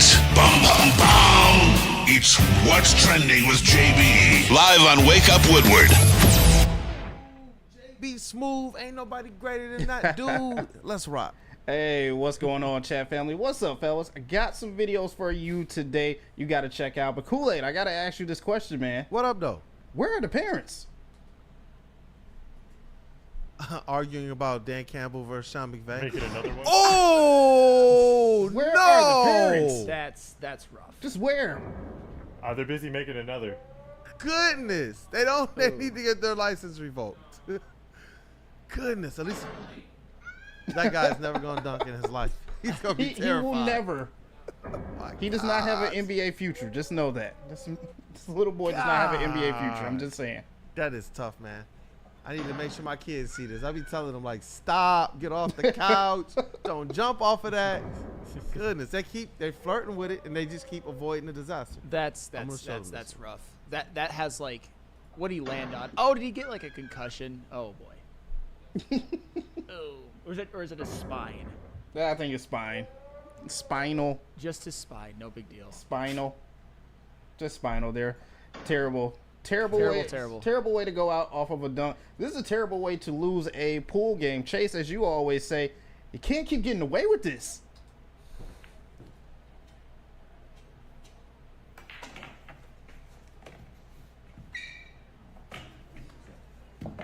Not even paying attention. Oh my goodness. And he just won. Even he's confused with what the hell just happened. Is that Ryan Lentz? It looks like Lentz, doesn't it? He wouldn't do that, but kind of from a distance. Looks like a red Woodward Sports logo. Goodness.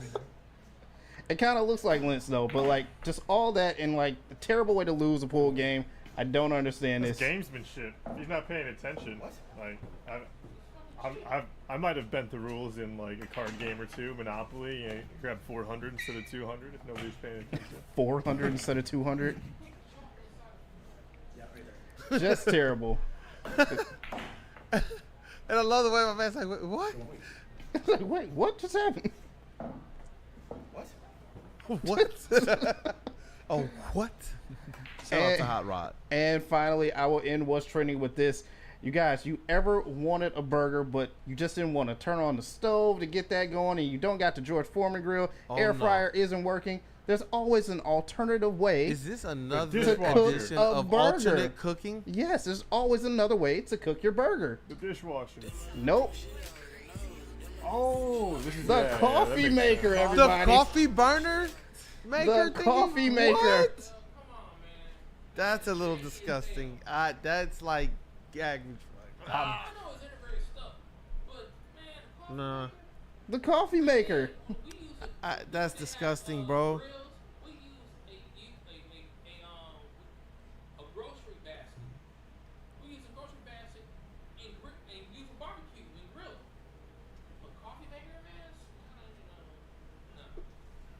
Willie is not a fan. Oh. You use a grocery basket at a barbecue. I seen it. You said, wait, say that again. Say it one more time, Willie. A grocery cart. Use a grocery cart. Chopped cheese. Oh, use a grocery cart. I saw somebody who used an old office decks as a smoker. A old what? A old like a filing cabinet. Filing cabinet. As a smoker. I've seen as smoking. That's creative. You know what I mean? Launch But shopping cart with a grocery bag grill? Yes, we use. Man, I saw that years ago. He keeps saying we in this house saw. Were you involved in this? Have you done? No, I wasn't involved, but I saw it. I thought it was pretty creative. That's pretty. But back then, my granddad used to have a barbecue, a custom made barbecue that he built for it out of bricks. Yeah. And he got a old fence. I mean, a fence that he peeled off. He took off. Yeah. He carved off and make his own barbecue grill. Hey, shout out, man. Shout out to Grandpa Willie. Yeah, man. Grandpa Baker or what? Yeah. No, Weaver. Shout out Grandpa Weaver. Yeah. So that was creative how they used to, but this is different. So no go on the coffee maker burger? Nah. No. Anakin Scouger says that needs cheese. You can throw some cheese on there. Throw some cheese on there. Just everything better, right? Cheese always makes everything better. But that's it for what's trending today, you guys. Let's hop in some mailbag while we got some time. Hey, shout out to JB Smooth. You guys gonna hit that like button for JB Smooth and what's trending. It's everybody's favorite.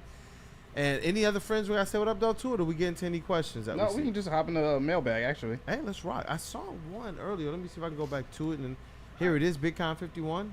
Kool-Aid. I think a shift is coming to the NBA similar to the NFL. Physicality and the return of the big man. Do you agree? I do believe that there is a return of physicality for sure, and aggressive defense being a thing again. But the return of the big man, it depends. If they can play aggressively on one end of the court defensively, while still being able to provide you a versatile dearth of skills, effectively a versatile amount of skills on the offensive side, I still think that that's a skill set that is very, very valued by today's NBA. Well, and honestly, obviously it's not what it once was, but defense is still look at the teams that win championships. Even in this era, even the Golden State Warriors were a great defensive team, and obviously we know what the Oklahoma City Thunder were, just tenacious, and when they wanted to turn it on, like in Game 7, they could. But as far as the big man, I don't know. It depends on your definition, because I think we're still going to have the more skilled point center type big men like Şengün and Jokic. I don't know if you'll ever get like a traditional back to the basket guy being a superstar anymore, but I get what you're saying. And I like the perspective, because we did in that draft see defense and players that can protect the rim. Mm-hmm. There was a premium put on those players, and I wonder how much a guy like Jalen Duren is kind of an archetype for that. A guy who he doesn't necessarily have the offensive skill set fully developed yet, but you see just the sheer physical and athletic freak that he is, it makes him a difference maker. Now, I think that he's high IQ up here too, to some degrees, and I think that as JB Bickerstaff and co have continued to help him with the development part, the learning part of it, we've seen him take some huge strides, and that's where I do believe in this draft you saw some teams look for or take chances on those types of players. 100% they did. No, absolutely. Shad, what are you seeing there? Feldman Mailbag, who is more aura, Mahomes or Hutch? Well, not gonna or Sean McVay. Not gonna quantify something that's unquantifiable, but I mean, I don't know. Hutch is my favorite athlete. Mahomes, I think, is definitely the best quarterback of this era. I know what you're trying to do. You will not bait me. No, but if we actually, really quick, I'm looking at the pitching matchup for this Athletics Tigers game, and I'm not going to lie, and this is somebody that I'm sure Nick Koloff is more intimately familiar with than I am. Shout out, Nick. Great Tigers beat reporter. Crushing it. The Tigers are starting Dietrich Enns. I'm assuming as like a opener. He's like 34 years old and pitched 11 games in his career. I'm guessing he's just like that journeyman minor leaguer. Hey, just win.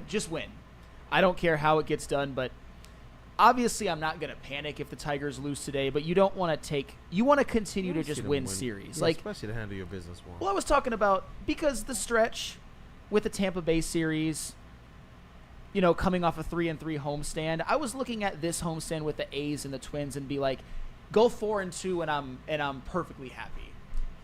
I think this is a big game today. You know what, Jordan from MI, who are you guys hoping the Pistons take in the second round? We'll go around and ask everybody. I don't know if Kavasi, do you have a player you want them to take in the second round? No in particular.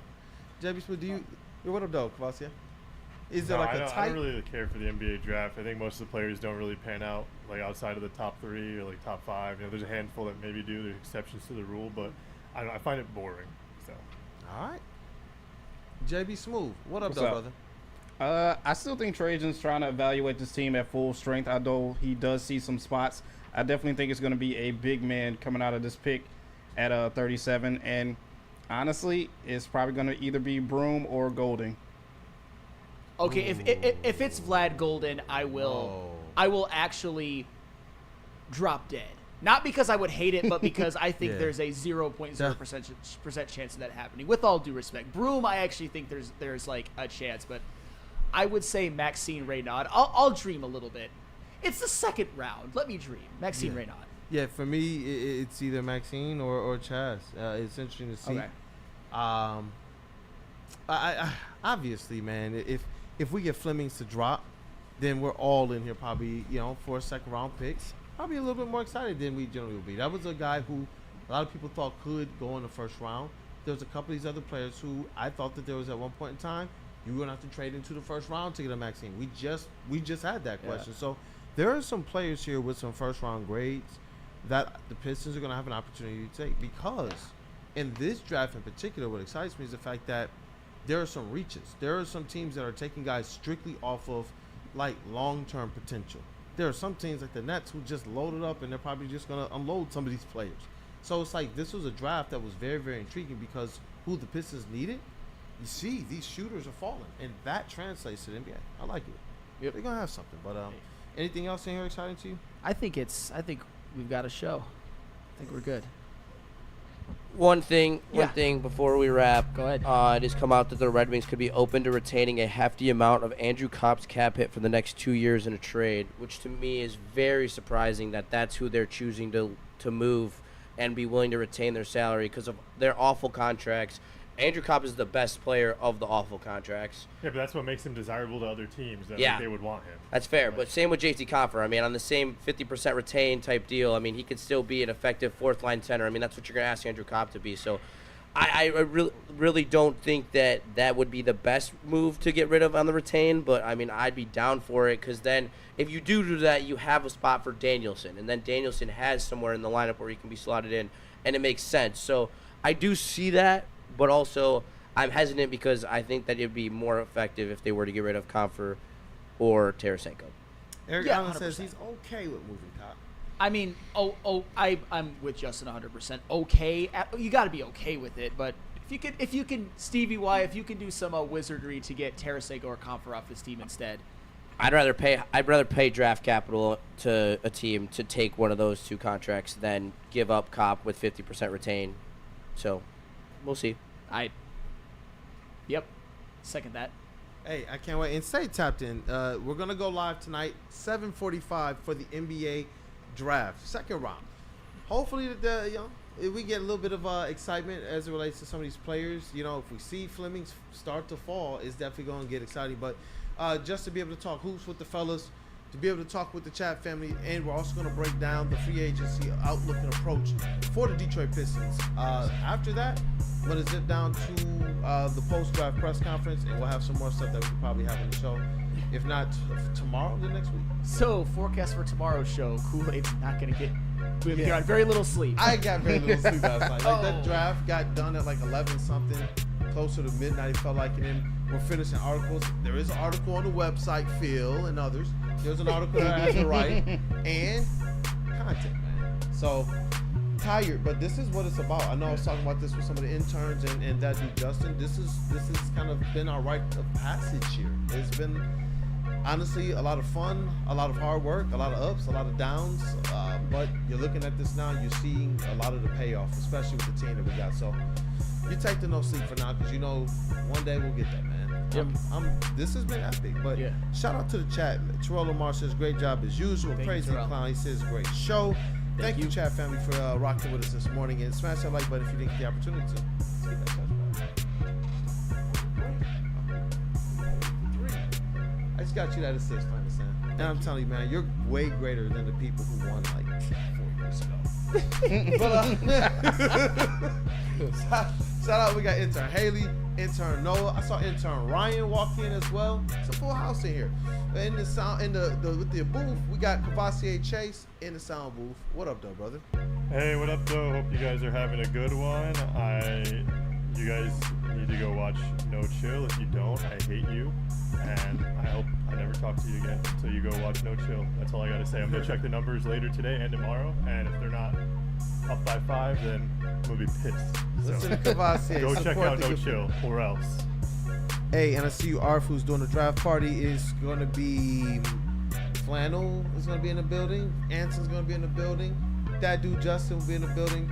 Chris Platty, myself. Platty. Yeah, I'm hoping. I know the heavies are downtown, but I know he said he wants to try to make this work, so we'll be talking.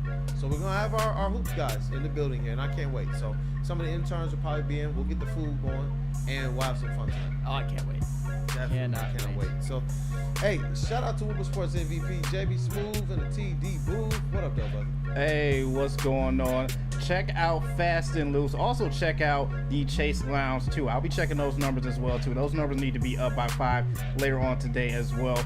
And you can't forget about, if you want some more JB, hey, No Chill Podcast is out right now for you. Trajan, Piston, get it done tonight. Broom, welcome to Motown. Willie B, what up, though, man? What's happening right here, it's man? More and more Willie B fans just being made daily. I never respect that, but I'm just happy to be here as usual. Enjoyed this nice Thursday, and enjoyed the draft. I enjoyed the draft yesterday, and we reported and discussed about it. And it's gonna be more out there because second round's coming. And the free agency is coming for the NBA, and the Detroit Pistons got a very slim chance to make a move. When, like Trey just said, they're not gonna. Who's your top 3 prospects for the Pistons at 37? This gonna be Chaz Lanier for Tennessee, and I said John Broome, respectfully on that one, and that kid for Stanford. I cannot. Y'all. Maxine. Yeah. Maxine would be good top 3 picks, but they more like if they do all right in the season, they probably go to a G League, and they go kill the G League, just like more second round draft picks and go back to the league. So yeah, I like Dennis Jenkins because he contributed last year. And I like it. Same here. And then one free agency, he should come back in the NBA. He's MVP in the Shane Sharks. Kenny Lofton Jr. He should be come back in the NBA. He's 6'7", and yes, he's undersized. Yeah, but he could go. He could flat out go. That would be great pickup for the free agency if they want to make a move. They're looking for a big. Shout out to Willie B the ball, though. I was like, man, I'm just gonna let him talk. I know my basketball shit. I'm good with Kenny Lofton, man. Hey, he's a good spark plug off the bench. Yes, he does. Straight up. No, shout out that dude Justin, bro. What up, though, man? What up, though? Hey, shout out to Kool-Aid tonight. He's going to be, I mean, I'm going to be here too, but he's putting together the NBA draft show tonight, so make sure you tap in tonight. Make sure you tap in tomorrow. I'm going to go live with who even knows, but I'll be here holding it down for the Red Wings. So all the Red Wings draft coverage you could need, I will have it. Free agency preview, have it. Saturday morning, free agent primer with Flannel and Spenmo. We'll talk everything you need to know. Red Wings free agency as the rumors continue to come out as we get closer and closer to next week when free agency opens. So it's going to be a good week, and I'm excited. Let's hopefully the Red Wings make these moves to become a playoff team. Hey, keep crushing, man. All the content. Don't draft Janai Broom, please. Please. Bring him home. J-Mo, baby. Root for radio, right? J-Boom. No. J-Boom. Flannel Sam. I'm bringing something to break to the studio tonight. If they draft him, I'm coming prepared. I'm breaking something. Where you gonna break? Justin, I'm gonna Which look one? At you already know Coach Kool-Aid. I'm looking at you, bro. I need the most epic crash out. I'm looking at you, Justin. I need the most epic crash out if they do draft. Jumping up, down, I will send you the. You're gonna have a VMix link, Willie, if you can't get here. All right, bet. If that happens, I'm gonna send it. Oh, and if bet. they don't draft him, I'm gonna hit you up, have you give you a take on what the Pistons probably missed out on. Oh, that'll be great. I look forward to it. Oh, that'll be great. Second round pick. Oh, that'll be great. I'm looking forward to this one. Let's go, man. Golly, I can't wait. Did I break this thing down for Flannel? Better the squad, better the network, all sports knower, all sports lover. Shout out to Flannel. My prediction, tonight's heavyweight show will begin with why the Tigers won Game 3 of the series and took the series against Oakland. Get it done, Tigers. Let's go. Yeah. Let's not make Nick Koloff miserable for the show, because you know how he gets when the Tigers lose afternoon games. So like, Me and Spencer will be there. We're gonna get active. So. Oh, you're gonna be at the game? Yeah. Oh. Hey, Spencer's meeting me down there after Big D. We're gonna. Y'all getting crazy with the fans? Nice. What? Y'all getting crazy with the fans tonight? Maybe. We'll see. Let's rock. That's right. Their remote is downtown, and you can just zip on over and get back. That's dope. Very nice. Oh, I wish I could find myself down there. We got a lot going on tonight. It's your boy Brandon, K. Detroit Kool-Aid, your credential Pistons reporter, writer for the network. We appreciate you guys for being here with us this morning. It's a great day right now, and we hope it gets better with a Tigers win. With the Pistons going out there and getting a prospect who can help to at least bolster the floor of this team. And you know what, man?